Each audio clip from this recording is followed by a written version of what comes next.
യും ശാരുതി എന്ന 22കാരിയുമാണ് ഇന്ന് കേരളത്തിലെ താരങ്ങൾ. കഴിവും അർപ്പണബോധവും കൊണ്ട് മാത്രമല്ല, പ്രവർത്തിച്ച പ്രസ്ഥാനം കൂടി ഒപ്പം നിന്നപ്പോൾ ഇരുവരും യഥാക്രമം സംസ്ഥാനത്തെ ഏറ്റവും പ്രായം കുറഞ്ഞ മേയറും പഞ്ചായത്ത് പ്രസിഡന്റുമായി.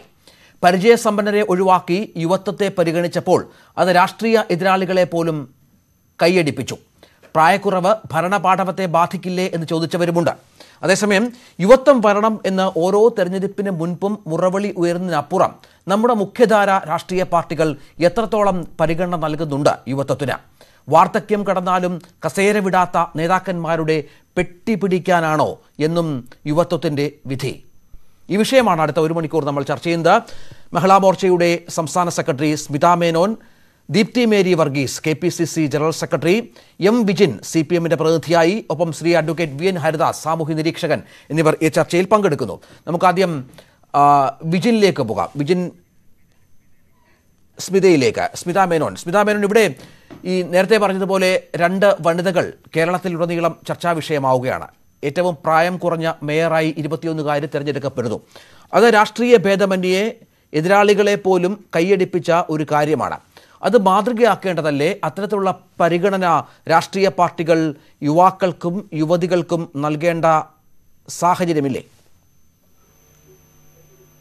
രാഷ്ട്രീയ രംഗത്തും പ്രാദേശിക ഭരണ സംവിധാനങ്ങളിലെല്ലാം സ്ത്രീകൾ അല്ലെങ്കിൽ യുവാക്കൾ മുന്നോട്ട് വരുന്നതിന് ഇടതുപക്ഷക്കാർക്ക് അതൊരു പുതുമയായിരിക്കും. പക്ഷെ BJPക്ക് അതൊരു പുതിയ കാര്യമല്ല. കാരണം ദേവേന്ദ്ര ഫഡ്നവിസ് 1997 നാഗ്പൂർ മുനിസിപ്പൽ കോർപ്പറേഷന്റെ ഹെഡായിട്ട് വരുന്നത്, മേയറായിട്ട് വരുന്നത്. അപ്പൊ അന്ന് അദ്ദേഹത്തിന് പ്രായം 27 വയസ്സേ ഉള്ളൂ. തേജസ്വി സൂര്യ 29 വയസ്സിലാണ് MP ആകുന്നത്. സ്മൃതി ഇറാനി അവരാദ്യമായിട്ട് കപിൽ സിബലിനെതിരെ മത്സരിക്കുമ്പോൾ 2004 അവർക്ക് പ്രായം എന്ന് പറയുന്നത് 28 വയസ്സാണ്. 38 വയസ്സിൽ അവർ രാജ്യത്തിന്റെ HRD മിനിസ്റ്ററായി മാറുകയാണ്. അപ്പൊ BJPയെ സംബന്ധിച്ച് ഇതൊന്നും പുതുമയുള്ള കാര്യമല്ല. കാരണം ഇതൊന്നും 26 വയസ്സിൽ, അപ്പൊ ശരിക്കും പറഞ്ഞാൽ ഈ ഏറ്റവും കൂടുതൽ ഇടതുപക്ഷത്തിന്റെ ക്രിറ്റിസിസം ഏറ്റുവാങ്ങിയ ഒരാളാണ് സ്മൃതി ഇറാനി. അതുപോലെ തന്നെ യോഗി ആദിത്യനാഥ് അവർ എന്തുകൊണ്ട് അംഗീകരിക്കുന്നില്ല? അദ്ദേഹം 26 വയസ്സിലാണ് MP ആവുന്നത്. അപ്പൊ ഇതൊന്നും എന്നെ സംബന്ധിച്ച് സത്യം പറഞ്ഞാൽ ഇവിടെ യുവത്വത്തും എല്ലാ പേടി, യുവത്വത്തിനെ ആരും പേടിക്കുന്നൊന്നുമില്ല, യുവത്വത്തിനും പ്രായാധിക്യത്തിനെ ആരും പേടിക്കുന്നില്ല. പക്ഷെ ഈ നാട്ടിലെ ആളുകളുടെ, അതായത് ജീർണിച്ച മാനസിക അവസ്ഥയുണ്ട് അത് യുവാക്കളിൽ അത് വളരെയധികം കൂടുതലായി കാണുന്നു ഈ ഒരു കേരള സമൂഹത്തില്. അതാണ് ഭയപ്പെടുന്നത്. അത് മാധ്യമ രംഗത്തായാലും പൊതുരംഗത്തായാലും ഈ പൊതുവായ സമൂഹത്തിൽ തന്നെ ഒരു ജീർണിച്ച മനസ്സിൽ നിന്ന്, അതായത് എതിർപക്ഷത്തെ സ്ത്രീകളോടും ഒക്കെ വളരെയധികം മോശമായി അവരെ കാണുന്ന, ചിത്രീകരിക്കുന്ന ഒരു പ്രവണത, അതൊരു രാഷ്ട്രീയ പാർട്ടി അത് മുന്നോട്ട് വെക്കുമ്പോൾ അത് ഏറ്റുപാടുന്ന ഒരു യുവത്വം, അതാണ് ആദ്യം മാറ്റേണ്ടത് എന്നെ സംബന്ധിച്ച്. സ്മിത, ഇപ്പോൾ നമ്മളിപ്പോൾ ചർച്ച ചെയ്യുന്ന ആര്യ, 21 വയസ്സുകാരിയാണ് ആര്യ നയിക്കുന്നത് തിരുവനന്തപുരം കോർപ്പറേഷനെയാണ്. അവിടെ 100 അംഗങ്ങളുള്ള ഒരു വലിയ കോർപ്പറേഷൻ. അവിടെ മുഖ്യ പ്രതിപക്ഷമായി BJP ഉണ്ട്. സ്വാഭാവികമായും ശക്തമായ പ്രവർത്തനം പ്രതിപക്ഷമെന്ന നിലയിൽ അവരുടെ ഭാഗത്തുനിന്നുണ്ടാവുകയും ചെയ്യും. അപ്പോൾ ഇത്രയും പേരെ കൈകാര്യം ചെയ്യാൻ ഈ ഒരു വലിയ കോർപ്പറേഷനിൽ ആര്യ മതിയോ എന്ന വിമർശനം ഉയർത്തിയവരുമുണ്ട്. ആ തരത്തിൽ ആര്യയെ കൊണ്ട് സാധിക്കുമോ എന്ന വിമർശനം ഉയർത്തിയവരുമുണ്ട്. അത് ഒരു പുതുമുഖം കടന്നു വന്നതുകൊണ്ടുള്ള, നേരത്തെ സ്മിത പറഞ്ഞതുപോലെയുള്ള ചില പ്രശ്നങ്ങൾ മാത്രമായി കണ്ടാൽ മതിയോ? അതിലിപ്പോ അവര് മേയറാവുന്നതിൽ അങ്ങേയറ്റം ഞാൻ അംഗീകരിക്കുന്നു, അപ്രീഷിയേറ്റ് ചെയ്യുന്നു. അത് വളരെ നല്ലൊരു കാര്യമാണ്. പക്ഷെ അത് CPM അത് എന്ത് രീതിയിലാണ് അതിൽ ഇടതുപക്ഷക്കാർ അതിൽ ക്രെഡിറ്റ് എടുക്കുന്നത് എന്നുള്ളതാണ്. അവരൊരു ഞങ്ങളുടെ മേയർ സ്ഥാനാർത്ഥി 21 വയസ്സുകാരി ആയിരിക്കും എന്ന് പറഞ്ഞല്ല അവർ ഇലക്ഷൻ നയിച്ചത്. ഇലക്ഷന് ശേഷം അവര് കണ്ടുവച്ചിരുന്ന മേയർ കാൻഡിഡേറ്റ്സ് ആയിട്ടുള്ള 3 സ്ത്രീകൾ അവർ പരാജയപ്പെട്ടതിനെ തുടർന്ന് അവര് നടത്തിയതാണ് ഒരു സ്ത്രീ രക്ഷപ്പെടാൻ വേണ്ടിയിട്ട്. പക്ഷെ അപ്പോഴും പരിഗണിക്കാവുന്ന നിരവധി പേരുണ്ടായിരുന്നു അവിടെ. പരിഗണിക്കാവുന്ന സ്ത്രീ, ഈ പറഞ്ഞതുപോലെ പരിചയസമ്പന്നരായ വനിതാ മുഖങ്ങൾ നിരവധി ഉണ്ടായിരുന്നു. അവരെയൊക്കെ മാറ്റി നിർത്തിയിട്ടാണ് ഈ നറുക്ക് ഇത്തരത്തിൽ വീണത്. അതിപ്പോൾ എന്താ പറയാ ഒരു ഫേസ് സേവിങ് പോലെയായിട്ട് മാത്രമാണ് ഞാൻ കാണുന്നത്. അതായത് നമ്മൾ അതിന് ഇലക്ഷനെ നയിച്ചത് അതായിരുന്നെങ്കിൽ ഞാൻ അതിന് ഇടതുപക്ഷത്തിന് തീർച്ചയായും സപ്പോർട്ട് ചെയ്തേനെ. പക്ഷെ അവർ ഇലക്ഷൻ നയിക്കുമ്പോൾ അവർക്ക് ഇതൊന്നും തന്നെ, അതായത് 21 വയസ്സുകാരിയായിരിക്കും ഞങ്ങളുടെ മേയർ കാൻഡിഡേറ്റ് എന്നൊന്നും അവർ ഒരിക്കലും പറഞ്ഞിട്ടില്ല. അപ്പൊ അവർ കണ്ടുവച്ചിരുന്ന കാൻഡിഡേറ്റ്സ് എല്ലാം പരാജയപ്പെട്ടപ്പോൾ ഒരു ഫേസ് സേവിംഗ് എന്നുള്ള രീതിയിൽ, സ്ത്രീ ശാക്തീകരണം എന്നുള്ള രീതിയിൽ അവർ മുന്നോട്ട് വെക്കുന്ന ഒരു കാൻഡിഡേറ്റ്. പക്ഷെ ആ സമീപനം മാതൃകാപരമാണ് എന്ന കാര്യത്തിൽ സ്മിതയ്ക്ക് അഭിപ്രായ വ്യത്യാസമൊന്നുമില്ലല്ലോ. തെറ്റുണ്ടെന്ന് ഞാൻ പറയുന്നു. ആ ഒരു തീരുമാനം അത് മാതൃകാപരമാണ് എന്ന കാര്യത്തിൽ, അത് അനുകരണീയമാണ് എന്ന കാര്യത്തിൽ സ്മിതയ്ക്ക് അഭിപ്രായ വ്യത്യാസമൊന്നുമില്ലല്ലോ. ഇല്ല, അത് തീർച്ചയായിട്ടും അതെ ഞാൻ പറഞ്ഞു. ആര്യയുടെ സെലക്ഷനിലും ഒന്നും അവർ മേയർ ആവുന്നതിലൊന്നും ഒരു വിരോധവുമില്ല. പക്ഷെ അതിന്റെ പേരിലുള്ള അവർ അതായത് ഒരു സൈഡിൽ അവര് അങ്ങേയറ്റം മറ്റ് പാർട്ടികളിലുള്ള സ്ത്രീകളെ, പുതിയതായി പാർട്ടികളിൽ പ്രവർത്തിക്കുന്ന യുവത്വമുള്ള സ്ത്രീകളെ എല്ലാം വളരെ മോശമായിട്ട് ചിത്രീകരിച്ചിട്ട് അവരുടെ ആളുകളെ മാത്രം വളരെ സ്ത്രീ ശാക്തീകരണം എന്ന രീതിയിൽ പ്രൊജക്ട് ചെയ്യുന്നതിനെ മാത്രമാണ് ഞാൻ എതിർക്കുന്നത്. ശരി, വിജിൻ കേൾക്കാമെന്ന് കരുതുന്നു. വിജിൻ, ഇവിടെ ആര്യയും ഷാരുദിയും രണ്ടുപേർ ഇന്ന് മാതൃകകളായി നമ്മുടെ മുന്നിൽ നിൽക്കുകയാണ്. അത് തെരഞ്ഞെടുത്ത രാഷ്ട്രീയ പാർട്ടിക്ക് നേരത്തെ പറഞ്ഞതുപോലെ CPM-ന് രാഷ്ട്രീയ ഭേദമന്യുള്ള പ്രശംസയും വിവിധ കോണുകളിൽ നിന്ന് ലഭിക്കുന്നുമുണ്ട്. ഇങ്ങനെ ഈ ചെറുപ്പക്കാരി പരിചയസമ്പന്നതയെ മാറ്റി നിർത്തി ഇത്തരം ചെറുപ്പക്കാരെ രംഗത്തേക്ക് കൊണ്ടുവരുന്നതിലൂടെ ഏത് തരത്തിലുള്ള സന്ദേശം സമൂഹത്തിന് നൽകാനാണ് പാർട്ടി ശ്രമിച്ചത്? അല്ല, തീർച്ചയായും ഇവിടെ കഴിവും അതുപോലൊപ്പം തന്നെ സന്നദ്ധതയുമുള്ള ചെറുപ്പക്കാർ, അവർക്ക് അർഹമായ പരിഗണന കൊടുക്കുക, അവരെ സമൂഹത്തിന്റെ വിവിധ തുറകളിലേക്ക് നേതൃത്വപരമായി കൊണ്ടുവരിക എന്ന സമീപനം എല്ലാ കാലത്തും സ്വീകരിച്ച പ്രസ്ഥാനമാണ് ഇന്ത്യയിൽ ഇടതുപക്ഷമെന്ന് നമുക്ക് നന്നായിട്ട് അറിയാം. പ്രത്യേകിച്ച് CPIM അതിൽ നല്ല രീതിയിൽ തന്നെ നേതൃത്വം കൊടുക്കാറുണ്ട്. ഇവിടെ പല പേരുകളും ഞാൻ അതിന്റെ ഒന്നും ചരിത്രത്തിലേക്ക് വിശദമായി കടന്നു പോകുന്നില്ല. പക്ഷേ ഇപ്പോഴത്തെ കേരളത്തിന്റെ ബഹുമാനപ്പെട്ട മുഖ്യമന്ത്രി 26-ാം വയസ്സിലാണ് MLA ആകുന്നത്. 26-ാം വയസ്സിൽ അദ്ദേഹത്തെ MLA ആക്കി കേരളത്തിന്റെ നേതൃത്വത്തിലേക്ക്, നിയമസഭയിലേക്ക് കൊണ്ടുവരികയും പിന്നീട് അദ്ദേഹം കേരളത്തിന്റെ തന്നെ കരുത്തുറ്റ, കേരളത്തിന്റെ ചരിത്രം കണ്ടിട്ട് ഒരുപക്ഷെ ഇന്ത്യയുടെ ചരിത്രം കണ്ട ഏറ്റവും കരുത്തുറ്റ മികവുറ്റ മുഖ്യമന്ത്രിയായി മാറുകയാണ്. എല്ലാ കാലത്തും ഇടതുപക്ഷത്തിന്റെ നയം അത് തന്നെയാണ്. യുവത്വം, കഴിവും സന്നദ്ധതയും അത് കണ്ടെത്തുക, അവർക്ക് അർഹമായ പരിഗണന കൊടുക്കുക. പക്ഷെ യുവത്വത്തെ പരിഗണിക്കുക എന്ന് പറയുമ്പോൾ അവിടെ മറ്റേതെങ്കിലും വിഭാഗത്തെ അവരെ മാറ്റി നിർത്തുക അല്ലെങ്കിൽ അവരെ തഴയുക എന്നുള്ളതല്ല. പക്ഷെ യുവത്വത്തിന്റെ കഴിവിനെ കണ്ടെത്തുക, ആ കഴിവുറ്റ നേതൃത്വത്തെ നേതൃനിരയിലേക്ക് കൊണ്ടുവരിക എന്ന സമീപനം അത് ഇടതുപക്ഷത്തിന്റെ സമീപനമാണ്. അത് കൃത്യമായി എല്ലാ കാലഘട്ടത്തിലും ഇടതുപക്ഷം നടത്തിയിട്ടുണ്ട്. ഇതിനു മുന്നേയും അതുപോലെ തന്നെ എനിക്ക് തോന്നുന്നു കൊല്ലം മേയറായിട്ട് 23 വയസ്സുകാരിയെ കൊണ്ടുവന്നിട്ടുണ്ട് ഇടതുപക്ഷം നേരത്തെ. അവരുടെ പ്രവർത്തനം നല്ല രീതിയിൽ കൊണ്ടുപോയിട്ടുണ്ട്. കഴിഞ്ഞ ത്രിതല പഞ്ചായത്ത് തെരഞ്ഞെടുപ്പ് ഘട്ടത്തിൽ പല പഞ്ചായത്തുകളിലും, എനിക്ക് കോഴിക്കോട് ജില്ലയിൽ ഉൾപ്പെടെയുള്ള പല പഞ്ചായത്തുകളിലും 21 വയസ്സുള്ള നേതൃത്വം ഇടതുപക്ഷം മുന്നോട്ട് വെച്ചിട്ടുണ്ട്. അവരെല്ലാം അവരുടെ കഴിവ് തെളിയിച്ചിട്ടുണ്ട്, അവരുടെ പ്രവർത്തന മികവ് മുന്നോട്ട് വെച്ചിട്ടുണ്ട്. ആ പ്രവർത്തന മികവും സന്നദ്ധതയും ഉപയോഗപ്പെടുത്തുക എന്ന തന്നെയാണ് തിരുവനന്തപുരത്തും ഈ തീരുമാനത്തിലൂടെ പാർട്ടി എടുത്തിട്ടുള്ളത്. 2015 പ്രശാന്തിലൂടെ ആയിരുന്നുവല്ലോ ഇത്തരത്തിലൊരു പരീക്ഷണം ഇടതുപക്ഷം CPM നടത്തിയതും അദ്ദേഹത്തെ മേയർ സ്ഥാനത്തേക്ക് എത്തിക്കുകയും ചെയ്തത്. അവിടെ പക്ഷേ 4 വമ്പന്മാർ തോൽക്കേണ്ടി വന്നു. മേയർ സ്ഥാനത്തേക്ക് പരിഗണിക്കപ്പെട്ടിരുന്ന 4 വമ്പന്മാർ തോൽക്കേണ്ടി വന്നു. അതിനുശേഷമാണ് പ്രശാന്തിന്റെ പേരിലേക്ക് കാര്യങ്ങൾ എത്തുന്നത്. ഇവിടെയും ആര്യ എത്തുമ്പോൾ മേയർ സ്ഥാനത്തേക്ക് മേയർ എന്ന പേരിൽ ആ തരത്തിൽ പരിഗണിക്കപ്പെട്ട 2 വനിതാ പ്രതിനിധികൾ തോറ്റു. അതിനുശേഷമാണ് ആര്യയിലേക്ക് പേരെത്തുന്നത്. അപ്പോൾ അങ്ങനെ നേരത്തെ സ്മിത പറഞ്ഞതുപോലെ ഇവരെ മുന്നിൽ നിർത്തിയൊന്നുമല്ല പ്രചരണം നടത്തിയത്. അതിനുശേഷം ആകസ്മികമായ ചില സാഹചര്യങ്ങൾ വന്നപ്പോൾ ഇത്തരത്തിൽ ആര്യയും മറ്റും പരിഗണിച്ചു എന്നും കണ്ടുകൂടെ? അല്ലെ, ഇവിടെ ഞാൻ അതിന്റെ മറുപടിയിലേക്ക് കൂടി പോകുമ്പോഴാണ് അങ്ങ് ചോദ്യം ചോദിച്ചത്. ഇവിടെ ഒരു ഘട്ടത്തിലും ഇടതുപക്ഷം, പ്രത്യേകിച്ച് CPIM ഒരു തെരഞ്ഞെടുപ്പ് ഘട്ടത്തിൽ ഇന്നാളാണ് മേയർ അല്ലെങ്കിൽ ഇന്നാളാണ് പഞ്ചായത്ത് പ്രസിഡന്റ് എന്ന് മുൻനിർത്തിക്കൊണ്ട് ഒരു പ്രചരണ പ്രവർത്തനങ്ങൾക്ക് നേതൃത്വം കൊടുക്കാറില്ല. വിവിധ ഡിവിഷനുകളിലേക്കായിക്കോട്ടെ, ഗ്രാമപഞ്ചായത്ത് വാർഡുകളിലേക്കായിക്കോട്ടെ, സ്ഥാനാർത്ഥികളെ, കഴിവുറ്റ ആളുകളെ അണിനിരത്തുക, അവരിലൂടെ ഈ നാടിന് എന്ത് ചെയ്യാൻ പറ്റുമെന്നതിനെ സംബന്ധിച്ച് ജനങ്ങളോട് സംവദിക്കുക, ഇടതുപക്ഷത്തിന്റെ രാഷ്ട്രീയം കൃത്യമായി പറയും. ആ നിലയിലാണ് തെരഞ്ഞെടുപ്പ് രാഷ്ട്രീയത്തിൽ CPIM ഇടതുപക്ഷം ഇടപെട്ടുകൊണ്ടിരിക്കുന്നത്. പക്ഷെ പലപ്പോഴും ചില ചർച്ചകൾ പുറത്തു നടക്കാറുണ്ട്. അതായത് CPM ഉൾപ്പെടെയുള്ള പ്രസ്ഥാനത്തിന്റെ ഉന്നത കമ്മിറ്റികളിൽ ഇരിക്കുന്ന ആളുകൾ മത്സരിക്കുമ്പോൾ അവരായിരിക്കും എന്ന ഒരു ഊഹാപോഹത്തിന്റെ അടിസ്ഥാനത്തിലൊക്കെ ചില ചർച്ചകൾ ഉയർന്നു വരാറുണ്ട് എന്നതിനപ്പുറം ഇന്നാളാണ് മേയർ സ്ഥാനാർത്ഥി എന്ന് പറഞ്ഞ് തിരുവനന്തപുരം കോർപ്പറേഷനിലും അത്തരത്തിലുള്ള ഒരു പ്രചരണത്തിന് CPM നേതൃത്വം കൊടുത്തിട്ടുണ്ടാകില്ല, ഇടതുപക്ഷം നേതൃത്വം കൊടുത്തിട്ടുണ്ടാകില്ല. ആ ഒരു രീതിയിൽ തെരഞ്ഞെടുപ്പ് രാഷ്ട്രീയത്തെ മുന്നോട്ട് കൊണ്ടുപോകുന്ന ഒരു സംഘടനാ സംവിധാനമുള്ള പ്രസ്ഥാനമല്ല CPIM-ഉം കേരളത്തിലെ ഇന്ത്യയിലെ ഇടതുപക്ഷവും എന്ന് നമുക്ക് നന്നായിട്ട് അറിയാം. ചില ആൾ പരാജയപ്പെട്ടിട്ടുണ്ട്. പക്ഷേ പരാജയപ്പെട്ടു എന്ന് നിങ്ങൾ ഇവിടെ വാദം മുന്നോട്ട് വെക്കുമ്പോഴും ഇതിലും കഴിവുള്ള, അതായത് പ്രായം കൊണ്ട് മുതിർന്നു നിൽക്കുന്ന നിരവധി ആളുകളുണ്ട്. അവിടെയാണ് 21 വയസ്സുകാരിയായ ആര്യയുടെ കഴിവിലും ആര്യയുടെ സന്നദ്ധതയിലും ഈ പ്രസ്ഥാനത്തിന് ഉറപ്പുണ്ട്. അത് 16 ലക്ഷത്തോളം വരുന്ന തിരുവനന്തപുരം കോർപ്പറേഷനിലെ ജനങ്ങൾക്ക് കൃത്യമായി ഇടപെടാൻ പറ്റും. ഇതിനു മുന്നേ സഖാവ് പ്രശാന്തിന്റെ കാര്യം ഇവിടെ പറഞ്ഞുവല്ലോ. അദ്ദേഹത്തിന്റെ മേയർ സ്ഥാനത്തേക്ക് അദ്ദേഹം കടന്നു വന്നപ്പോഴും ഇത്തരം ചില ചർച്ചകൾ ഉയർന്നു വന്നിട്ടുണ്ടായിരുന്നു. അദ്ദേഹത്തിന്റെ കഴിവിനെ കുറിച്ച് ചില ആശങ്കകൾ മുന്നോട്ട് വെച്ചിട്ടുണ്ടായിരുന്നു. പക്ഷെ അതിനെല്ലാം മറികടക്കുമെന്ന വിശ്വാസം തിരുവനന്തപുരം കോർപ്പറേഷനിൽ തന്നെ മുന്നുദാഹരണമായി നിൽക്കുന്നുണ്ട്. അദ്ദേഹം ഏറ്റവും മികച്ച മേയർ ബ്രോ എന്നൊക്കെ കേരള ആകെ ചർച്ച ചെയ്യുന്ന നിലയിലേക്ക്, പിന്നീട് വട്ടിയൂർക്കാവിന്റെ MLA എന്ന രീതിയിൽ ജനങ്ങൾ വലിയ ഭൂരിപക്ഷത്തിൽ തെരഞ്ഞെടുക്കുന്ന നിലയിലേക്ക് അദ്ദേഹത്തിന്റെ കഴിവിൽ, അതായത് ഈ പ്രസ്ഥാനം ഉറപ്പിച്ചു വെച്ച അല്ലെങ്കിൽ ഈ പ്രസ്ഥാനം കരുതി വെച്ച അവരുടെ കഴിവ് അത് പ്രതീക്ഷക്കൊത്ത് ഉയർത്തിക്കൊണ്ടുവരാൻ അവർക്ക് സാധിച്ചിട്ടുണ്ട്. അതാണ് ഞാൻ നേരത്തെ പറഞ്ഞ മുന്നുദാഹരണങ്ങളെല്ലാം ആ തരത്തിൽ യുവത്വം വന്നപ്പോ കഴിവിട്ടവരായി മാറിയിട്ടുണ്ട്. ആര്യയിലൂടെയും അത് സാധിക്കും എന്ന ഉത്തമ ബോധ്യത്തിന്റെ അടിസ്ഥാനത്തിൽ തന്നെയാണ് പാർട്ടി മുന്നണി ഇത്തരം തീരുമാനം എടുത്തിട്ടുള്ളത്.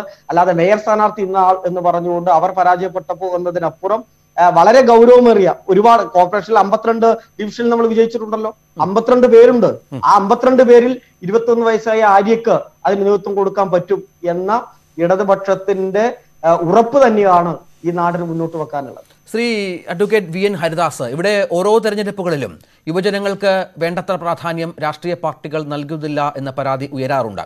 കേഡർ പാർട്ടികളിൽ അത് രഹസ്യമായും മറ്റു പാർട്ടികളിൽ അത് പരസ്യമായും ചർച്ചയാവാറുണ്ട്. പരസ്യമായ പ്രതികരണങ്ങൾ യുവജന സംഘടനകൾ നടത്താറുമുണ്ട്. പക്ഷേ അതിനപ്പുറം ഒന്നും സംഭവിക്കുന്നില്ല. തെരഞ്ഞെടുപ്പിന് ശേഷം ഇതെല്ലാം എല്ലാവരും മറക്കും. അടുത്ത തെരഞ്ഞെടുപ്പ് വരുമ്പോൾ വീണ്ടും ഇത്തരം ചർച്ചകളിലേക്ക് യുവാക്കൾ വലിയ വാഗ്വാദമൊക്കെ നടത്തും. ഞങ്ങൾ തെരഞ്ഞെടുപ്പിൽ നിന്ന് വിട്ടുനിൽക്കും, സഹകരിക്കില്ല എന്നൊക്കെ പറയും. പക്ഷേ കാര്യങ്ങൾ തീരുമാനിക്കേണ്ടവർ തീരുമാനിക്കും, ആളുകളെ മത്സരിപ്പിക്കും, ജനപ്രതിനിധികളാക്കും, നേതൃസ്ഥാനങ്ങളിലെത്തിക്കും.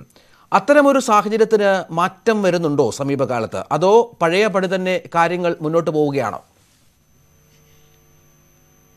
എനിക്ക് തോന്നുന്നത് ചെറിയ മാറ്റം വരുന്നുണ്ട് എന്നുള്ളതാണ്. പ്രത്യേകിച്ച് ഈ പ്രശാന്തിന്റെയൊക്കെ ഒരു വരവോടുകൂടി, പ്രശാന്ത് ആദ്യം മേയറായിട്ട് പരിഗണിക്കുമ്പോൾ നേരത്തെ വിജിൻ പറഞ്ഞതുപോലെ ഈ രീതിയിലുള്ള ചർച്ചകളും ഒക്കെ ഉയർന്നിരുന്നു. പക്ഷെ പ്രശാന്തിനെ ഏൽപ്പിച്ച ഒരു ഉത്തരവാദിത്വം പ്രശാന്ത് വളരെ ഭംഗിയായി നിർവഹിക്കുകയും അദ്ദേഹത്തെ ഒരു നിയമസഭാ സീറ്റിലേക്ക് പരിഗണിക്കേണ്ട ഒരു സാഹചര്യം വ്യവസ്ഥാപിത രാഷ്ട്രീയ പാർട്ടികൾക്ക് വരികയും ചെയ്തു. CPM പോലുള്ള ഒരു പ്രസ്ഥാനത്തിന് അദ്ദേഹത്തിന്റെ വ്യക്തിപരമായിട്ടുള്ള മികവും ചെറുപ്പവും അദ്ദേഹത്തിന് മേയർ എന്നുള്ള രീതിയിൽ കാഴ്ചവെച്ച പ്രകടനവും ജനങ്ങളിലുള്ള സ്വാധീനവും ഒക്കെ പരിഗണിച്ച് അടുത്തൊരു പടവിലേക്ക്, നിയമസഭാ സീറ്റിലേക്ക് അദ്ദേഹത്തെ പരിഗണിക്കേണ്ടി വന്നു. സ്വാഭാവികമായിട്ടും പുതിയ ഒരു തലമുറ കടന്നു വരുമ്പോൾ അവരുടെ ഊർജ്ജസ്വലതയും അവരുടെ ഒരു ചെറുപ്പവും അവർക്ക് ജനങ്ങളിൽ ഉണ്ടാകുന്ന ഒരു സ്വാധീനവും ഒക്കെ രാഷ്ട്രീയ പാർട്ടികൾക്ക് പരിഗണിക്കേണ്ടി വരും. മറ്റൊരു കാര്യം നമുക്ക് നോക്കാവുന്നത്, ഈ ഒരു കക്ഷി രാഷ്ട്രീയത്തിനപ്പുറത്ത് തൊട്ട് മുമ്പ് നടന്ന പൗരത്വത്തിനെതിരെയുള്ള പ്രതിഷേധം, ഇവിടുത്തെ യുവജനങ്ങളാണ്, യുവതലമുറയാണ് സത്യത്തിൽ ആ സമരത്തെ മുന്നോട്ട് കൊണ്ടുപോയത്. പിന്നെ കോവിഡ് വന്ന് ആ സമരം നിലച്ചു പോയെങ്കിലും ഒരു വ്യവസ്ഥാപിത കക്ഷി രാഷ്ട്രീയത്തിന് പുറത്തുള്ള രാഷ്ട്രീയത്തെ ചലിപ്പിക്കുന്നത് ഇവിടുത്തെ യുവത്വമാണ്. അത് ഈ രാഷ്ട്രീയ പ്രസ്ഥാനങ്ങൾക്ക് കണ്ടില്ല എന്ന് നടിക്കാൻ പറ്റില്ല. ഈ ആര്യയുടെ വരവൊക്കെ അതിന്റെ കൂടി ഒരു തുടർച്ചയായിട്ടാണ് ഞാൻ കാണുന്നത്. പക്ഷെ കേരളത്തിൽ ഈ പറഞ്ഞതുപോലെയുള്ള ഡൽഹിയിൽ ഒരുപാട് മാറ്റങ്ങൾ ഉണ്ടായി. ആം ആദ്മി പാർട്ടിയുടെ വരവുണ്ടായി, യുവജനതയുടെ കൂട്ടം, പല കാര്യങ്ങൾ നമ്മൾ കണ്ടു, അഴിമതി വിരുദ്ധ സമരങ്ങൾ ഉണ്ടായി. പക്ഷെ അത്തരത്തിൽ ഒരു നീക്കം അല്ലെങ്കിൽ ഒരു കടന്നുവരവ് യുവാക്കളുടെ ഭാഗത്തു നിന്ന്, യുവതയുടെ ഭാഗത്തു നിന്ന് കേരളത്തിൽ സംഭവിക്കുന്നുണ്ടോ? അതിന് ഒരുപാട് കാരണങ്ങൾ നമുക്ക് ചൂണ്ടിക്കാട്ടുകയും ചെയ്യാമല്ലോ. അത്തരത്തിൽ ഒരു ഈ രാഷ്ട്രീയമെന്ന് പറയുന്നത് മറ്റ് മേഖലകൾ, പ്രവർത്തന മേഖലകൾ പോലെ യുവാക്കൾ ഓപ്റ്റ് ചെയ്യാതിരിക്കുന്നതിൻ്റെ പ്രധാന കാരണങ്ങൾ ഒന്നായി ഈ അടിച്ചമർത്തലുകൾ നമുക്ക് കണ്ടുകൂടെ? സ്വാഭാവികമായിട്ടും കഴിഞ്ഞ ദിവസം ഡോക്ടർ മനോജ് കുറൂർ എഴുതിയൊരു കുറിപ്പിൽ അദ്ദേഹം സൂചിപ്പിക്കുന്നത്, ഒരു ഗ്രീക്ക് നോവൽ ഉദ്ധരിച്ചിട്ട് അദ്ദേഹം പറയുന്നത്, ഒരു ഏറ്റവും സജീവമായിട്ട് ഇടപെടാൻ കഴിയുന്ന ഒരു പ്രായം എന്ന് പറയുന്നത് യുവത്വമാണ്. ഏറ്റവും ഒരു ശരാശരിക്ക് അപ്പുറത്ത് ഒരു പ്രകടനം നിങ്ങൾക്ക് കാഴ്ചവെക്കണമെങ്കിൽ, അങ്ങനെ ഒരു മേഖലയാണ് എങ്കിൽ, പ്രത്യേകിച്ച് കല, രാഷ്ട്രീയം പോലെയുള്ള മേഖലകളാണ് എന്നുണ്ടെങ്കിൽ അവിടെ ശരാശരിക്കാർ പോരാ. ശരാശരിയെ കവിഞ്ഞു നിൽക്കുന്നവർക്കാണ് അവിടെ വലിയ മാറ്റങ്ങൾ ഉണ്ടാക്കാൻ കഴിയുക എന്ന് പറയുന്നത്. അപ്പോൾ ഈ പുതിയ തലമുറ കടന്നു വരുന്നതിനെ വിമർശിക്കുന്നവർ ശരാശരിക്കാരാണ്, ശരാശരിയായിട്ടുള്ള ഒരു സമൂഹം മതി എന്ന് കരുതുന്നവരാണ് എന്ന് അദ്ദേഹം സൂചിപ്പിക്കുന്നുണ്ട്. കേരളത്തിന്റെ ഒരു പശ്ചാത്തലത്തിലും അതാണ് എന്നാണ് എനിക്ക് തോന്നുന്നത്. കേരളം ഒരു വ്യവസ്ഥാപിതമായിട്ടുള്ള ഒരു ചാലിൽ കൂടെ മാത്രം സുരക്ഷിതമായി പോകാൻ ആഗ്രഹിക്കുന്ന ഒരു സമൂഹമാണ്. അങ്ങനെയാണ് നമ്മൾ കണ്ടുവരുന്നത്. 5 വർഷം UDF ഭരിച്ചാൽ 5 വർഷം LDF ഭരിക്കും, 5 വർഷം LDF ഭരിച്ചാൽ 5 വർഷം UDF ഭരിക്കും. വ്യവസ്ഥാപിത രാഷ്ട്രീയ പാർട്ടികളും പരീക്ഷണങ്ങൾക്ക് മുതിരാൻ പലപ്പോഴും വിമുഖരാണ്. ആ ഒരു സാഹചര്യം കേരളത്തിന്റെ രാഷ്ട്രീയ പാർട്ടികളിലെ യുവാക്കൾ കടന്നു വരുന്നതിന് വലിയ തടസ്സമാണ്. മറ്റ് തൊഴിൽ മേഖലകളിലൊക്കെ യുവതലമുറയ്ക്കാണ്, ഏറ്റവും ചെറുപ്പക്കാരായ ആളുകളെയാണ് പ്രതീക്ഷിക്കുന്നത് എങ്കിൽ രാഷ്ട്രീയത്തിൽ യുവതലമുറ എന്ന് പറയുന്നത് 50 വയസ്സൊക്കെ ഉള്ളവരെയാണ് യുവതലമുറ എന്ന് പറയുന്നത്. ചെറുപ്പക്കാർ 50 കഴിഞ്ഞവരാണ്. അതെ, ഇപ്പൊ CPM-ലെ തന്നെ ഇപ്പൊ പാർലമെന്ററി രാഷ്ട്രീയം വിട്ടിട്ട് CPM-ന്റെ ജില്ലാ സംസ്ഥാന കമ്മിറ്റികളിലെ യുവത്വത്തിന്റെ ഒരു പ്രായം ഒന്ന് പരിശോധിക്കേണ്ടതാണ്.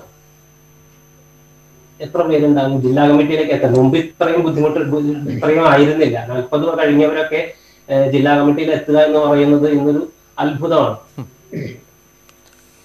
ശ്രീമതി സ്മിത മേനോൻ, ഇവിടെ ചൂണ്ടിക്കാണിക്കപ്പെട്ട പ്രധാനപ്പെട്ട ചില കാര്യങ്ങളുണ്ട് ശ്രീ ഹരിദാസ്. അതായത് ഈ കേരളത്തിലെ യുവജനങ്ങളിൽ രാഷ്ട്രീയത്തോടുള്ള പ്രതിപത്തി കുറഞ്ഞു വരുന്നുണ്ടോ? അതിനൊരുപാട് കാരണങ്ങൾ ചൂണ്ടിക്കാണിക്കാമല്ലോ. കാരണം വ്യാപകമായി ഉണ്ടാകുന്ന രാഷ്ട്രീയ മൂല്യശോഷണം ഒരു ഭാഗത്ത്, അഴിമതിയും കാപട്യവും നിറഞ്ഞ ഒരു രംഗമാണ് രാഷ്ട്രീയമെന്ന ചിന്ത, അവിടെ പോയി പെട്ട് ഞങ്ങൾ തന്നെ നാറാനില്ല എന്ന ചിന്ത, അങ്ങനെ ഒരുപാട് കാരണങ്ങൾ ചൂണ്ടിക്കാണിക്കാമല്ലോ.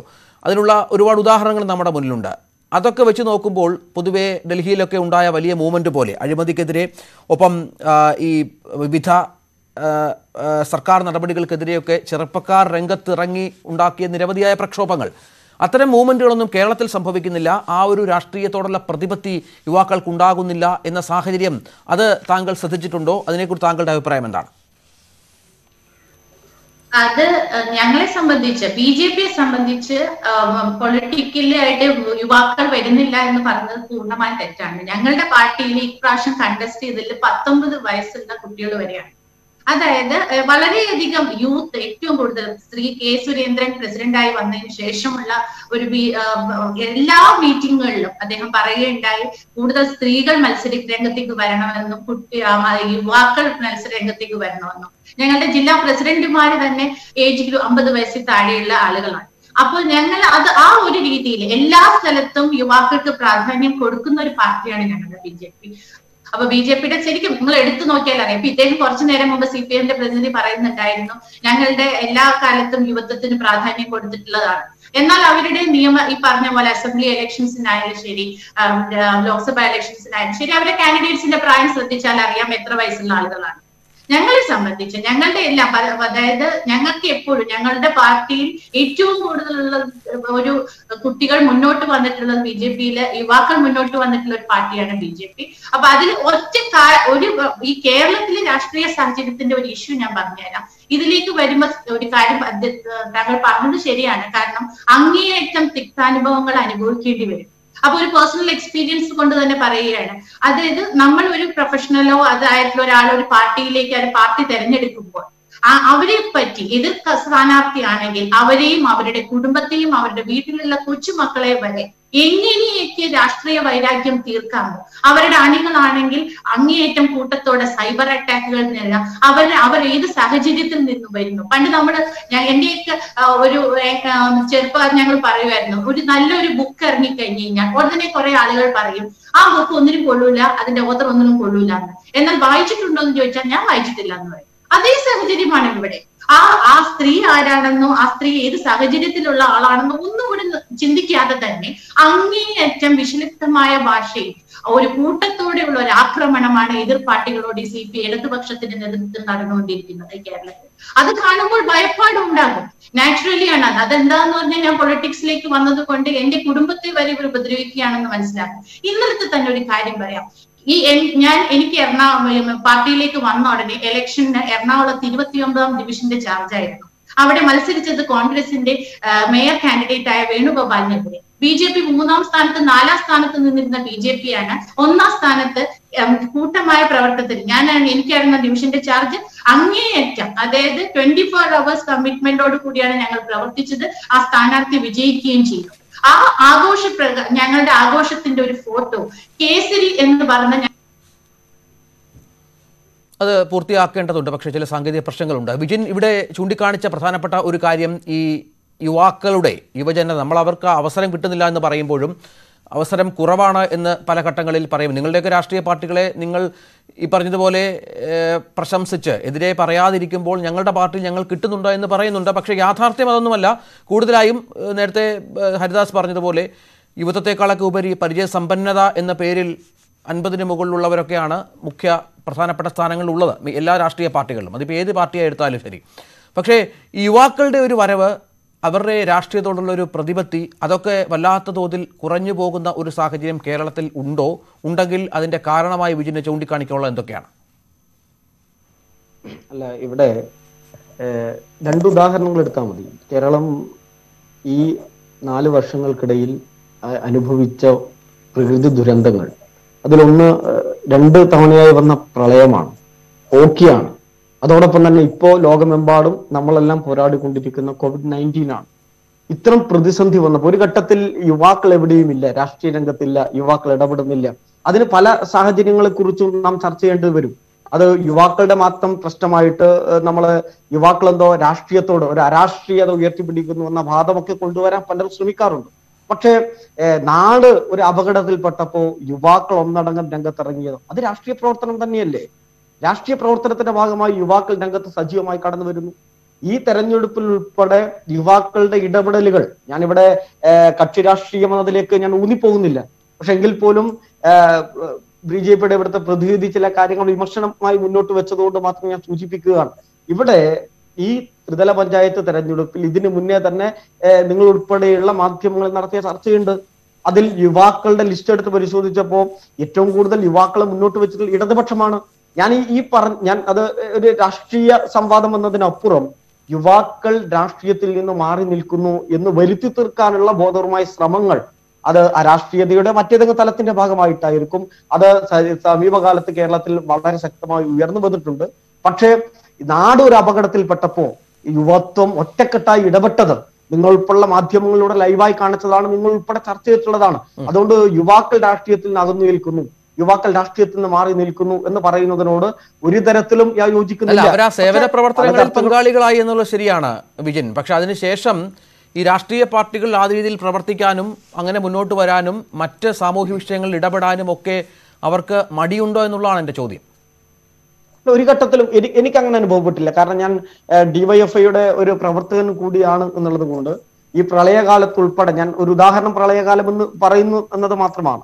പക്ഷെ ആ ഘട്ടത്തിൽ ഉൾപ്പെടെ DYFIയുടെ പ്രവർത്തകനായി ഈ നാട്ടിൽ ഇടപെടൽ നടത്തിയപ്പോ നമ്മുടെ എല്ലാം മനസ്സിലുണ്ടായ അനുഭവം, പലയിടത്തും ക്യാമ്പുകൾ തുടങ്ങിയപ്പോൾ ആ ക്യാമ്പുകളിലെല്ലാം സജീവമായി ഉണ്ടായിരുന്ന DYFIയുടെ പ്രവർത്തകരാണ്. ഒരു വലിയ കൂട്ടം യുവാക്കൾ നമ്മുടെ കൂടെ ഉണ്ടായിരുന്നു. പല രാഷ്ട്രീയ പാർട്ടിയുടെയും പ്രവർത്തകരുണ്ട്. അതിനൊക്കെ നേതൃത്വം കൊടുത്ത യുവത്വമായിരുന്നു. അതുകൊണ്ട് ആ ചർച്ച അപ്രസക്തമാണ് എന്നത് തന്നെയാണ് ഈ ഘട്ടത്തിൽ എനിക്ക് അതിനെക്കുറിച്ച് സൂചിപ്പിക്കാനുള്ള ചില നിക്ഷിപ്ത താല്പര്യങ്ങൾ. അത്തരം ചർച്ചയ്ക്ക് വേണ്ടിയുള്ള നിക്ഷിപ്ത താല്പര്യങ്ങൾ പല കോണുകളിൽ നിന്നും ഉയർന്നു വരുന്നുണ്ട്. പക്ഷെ യുവത്വം രാഷ്ട്രീയത്തോട് കക്ഷി രാഷ്ട്രീയം എന്ന വണ്ണമായിക്കോട്ടെ അതിനോട് നല്ല രീതിയിൽ പ്രവർത്തിച്ചു പോകുന്നുണ്ട്. പിന്നെ CPM-നെ സംബന്ധിച്ച് നേരത്തെ ഇവിടെ പറഞ്ഞു, ജില്ലാ കമ്മിറ്റിയിൽ ഇപ്പോ ഞാനൊക്കെ CPM-ന്റെ ജില്ലാ കമ്മിറ്റിയുടെ ഭാഗമായി പ്രവർത്തിക്കുന്ന ഒരാളാണ്. ഞാൻ യുവത്വത്തിൽ തന്നെ SFIയുടെ ഒക്കെ പ്രവർത്തകരായി ഇപ്പോൾ തന്നെ അതിൻ്റെതായ പരിഗണനയൊക്കെ പാർട്ടി നൽകിയിട്ടുണ്ട്. 20% യുവാക്കൾക്ക് ജില്ലാ കമ്മിറ്റികളിലും പാർട്ടിയുടെ എല്ലാ കമ്മിറ്റികളിലും കൃത്യമായ സംവരണം തന്നെ ഉറപ്പുവരുത്തിക്കൊണ്ട് അതിൽ ശ്രദ്ധ കൊടുത്തി മുന്നോട്ട് പോകുന്ന പ്രസ്ഥാനത്തിന്റെ പേര് കൂടിയാണ് CPIM.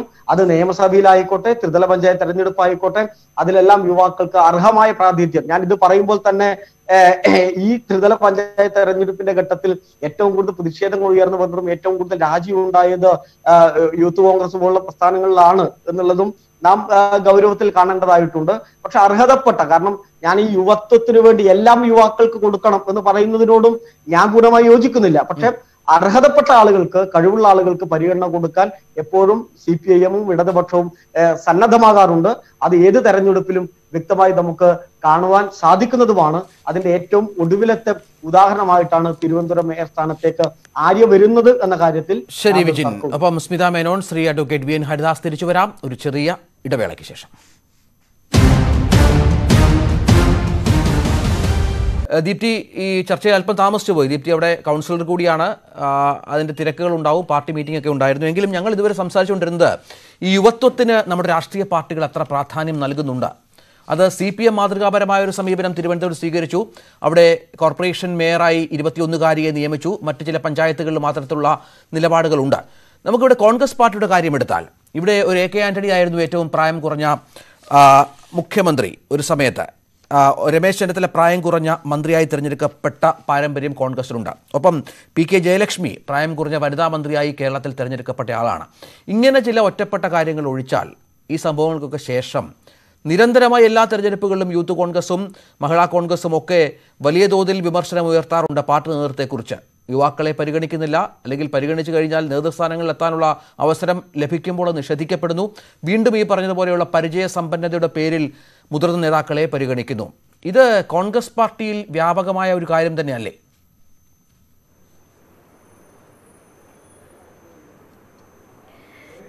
യഥാർത്ഥത്തിൽ ഇപ്പോൾ നമ്മുടെ ഈ കൗൺസിൽ തെരഞ്ഞെടുപ്പുമായി ബന്ധപ്പെട്ടുള്ള ചോദ്യമാണെങ്കിൽ, ഇപ്പോൾ കൊച്ചി കോർപ്പറേഷനെ സംബന്ധിച്ചാണെങ്കിൽ ചെറുപ്പക്കാരായ ധാരാളം ആളുകൾ നമ്മുടെ കൗൺസിലിൽ വന്നിട്ടുണ്ട്. അതുപോലെ തന്നെ തീർച്ചയായിട്ടും 50% സംവരണമുണ്ട് എന്നുള്ളത് കൊണ്ട് സ്ത്രീകൾ 50%. നമുക്ക് ഇപ്പോൾ കഴിഞ്ഞ ടേമിൽ സൗമിനിയായിരുന്നു മേയർ. അതിനു മുൻപ് ടോണി ചമ്മണി വളരെ ചെറുപ്പത്തിൽ മേയറായ ഒരു വ്യക്തിയാണ്. അത്തരത്തിൽ ചെറുപ്പക്കാരെ ലോക്കൽ ബോഡികളിൽ ഉൾപ്പെടുത്തുന്നുണ്ട് എന്നുള്ളത് തന്നെയാണ് കോൺഗ്രസിനെ സംബന്ധിച്ച് പറയാനുള്ളത്. പിന്നെ അതിന് മുകളിലേക്ക് തലങ്ങളിലേക്ക്, അസംബ്ലിയിലേക്കോ പാർലമെൻറ്റിലേക്കോ ഒക്കെ പോയി കഴിഞ്ഞാലും ഇപ്പോൾ കേരളത്തിലെ നിയമസഭയിൽ കോൺഗ്രസ് നല്ല രീതിയിൽ തന്നെ ചെറുപ്പക്കാരെ ഉൾപ്പെടുത്തിയിട്ടുണ്ട്.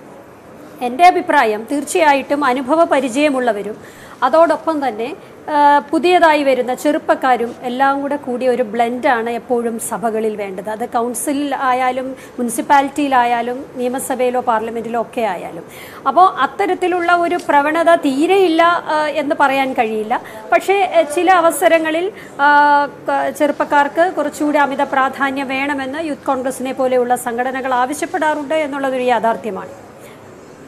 ഇത് ഇവിടെ നമുക്ക് ഈ രണ്ട് പ്രധാനപ്പെട്ട കാര്യം, ഒന്ന് ആര്യ 21 വയസ്സും ശാരുതി 22 വയസ്സുമുള്ള രണ്ടുപേരാണ് CPM ഇപ്പോൾ മുന്നോട്ട് വച്ചിരിക്കുന്നത്. അവർ അതൊരു വലിയ സന്ദേശമല്ല നൽകുന്നത്. അത്തരം മാതൃകകൾ സ്വീകരിക്കേണ്ടേ കോൺഗ്രസ് പോലെയുള്ള പ്രധാനപ്പെട്ട രാഷ്ട്രീയ പാർട്ടിയും? അങ്ങനെ ഒരു പരിഗണന, ആ തരത്തിൽ ഒരു റിസ്ക് എടുക്കാൻ, ഇപ്പോൾ 2015 പ്രശാന്തിനെ അവർ പരീക്ഷണാടിസ്ഥാനത്തിൽ തിരുവനന്തപുരം കോർപ്പറേഷൻ മേയറാക്കി. അദ്ദേഹം വലിയ തോതിൽ വിജയിച്ചു, വലിയ പ്രശംസ നേടി. പിന്നീട് വട്ടിയൂർക്കാവിൽ നിന്ന് അദ്ദേഹം MLA ആയി തിരഞ്ഞെടുക്കപ്പെടുന്നു. അങ്ങനെ താഴെ തട്ടിൽ മുതൽ അത്തരത്തിൽ ചെറുപ്പക്കാരെ വളർത്തിയെടുക്കുന്നതിൽ അത്ര വിജയകരമാണ് കോൺഗ്രസിൻ്റെ സമീപനം എന്ന് കരുതാനാകുമോ ദീപ്തി? അല്ല, അത്തരത്തിലുള്ള നിരവധി ഉദാഹരണങ്ങൾ നമുക്ക് കോൺഗ്രസിലും പറയാൻ കഴിയും. ഇപ്പോൾ ഉദാഹരണത്തിനെടുത്താൽ ആലുവയിലെ MLA ജില്ലാ പഞ്ചായത്ത് അംഗമായി ജയിച്ച് നിൽക്കുന്ന സാഹചര്യത്തിലാണ് അദ്ദേഹത്തെ അസംബ്ലി തെരഞ്ഞെടുപ്പിലേക്ക് പരിഗണിക്കുന്നത്. അതുപോലെ തന്നെ ഇപ്പോൾ ഇവിടെ എറണാകുളം MP NSUവിൻ്റെ പ്രസിഡൻ്റായിരിക്കുന്ന സമയത്താണ് മത്സര രംഗത്തേക്ക് വരുന്നത്. അപ്പോൾ അത്തരത്തിലുള്ള ഇപ്പോൾ ഷാഫി പറമ്പിൽ, അതുപോലെ തന്നെ നിരവധി പേരുകൾ, ഇപ്പോൾ എൽദോസ് കുന്നപ്പള്ളി, അതുപോലുള്ള നിരവധി ചെറുപ്പക്കാരെ കോൺഗ്രസ് പാർട്ടി അത്തരത്തിൽ പ്രോത്സാഹിപ്പിക്കുന്നുണ്ട്, എല്ലാ കാലത്തും പ്രോത്സാഹിപ്പിക്കുന്നുണ്ട്. പിന്നെ ചില ഒറ്റപ്പെട്ട സംഭവങ്ങൾ ചില സ്ഥലങ്ങളിൽ വരുമ്പോഴാണ് ചിലപ്പോൾ ചില ശബ്ദമുയർന്നത്. പിന്നെ കോൺഗ്രസിനെ സംബന്ധിച്ച് കോൺഗ്രസ് ഒരു ജനാധിപത്യ പ്രസ്ഥാനമാണ് പൂർണ്ണമായും. അഭിപ്രായ സ്വാതന്ത്ര്യം ചിലപ്പോൾ പരസ്യമായും ചിലപ്പോൾ രഹസ്യമായും ഒക്കെ പറയുന്ന ഒരു സാഹചര്യം കോൺഗ്രസിലുണ്ട്.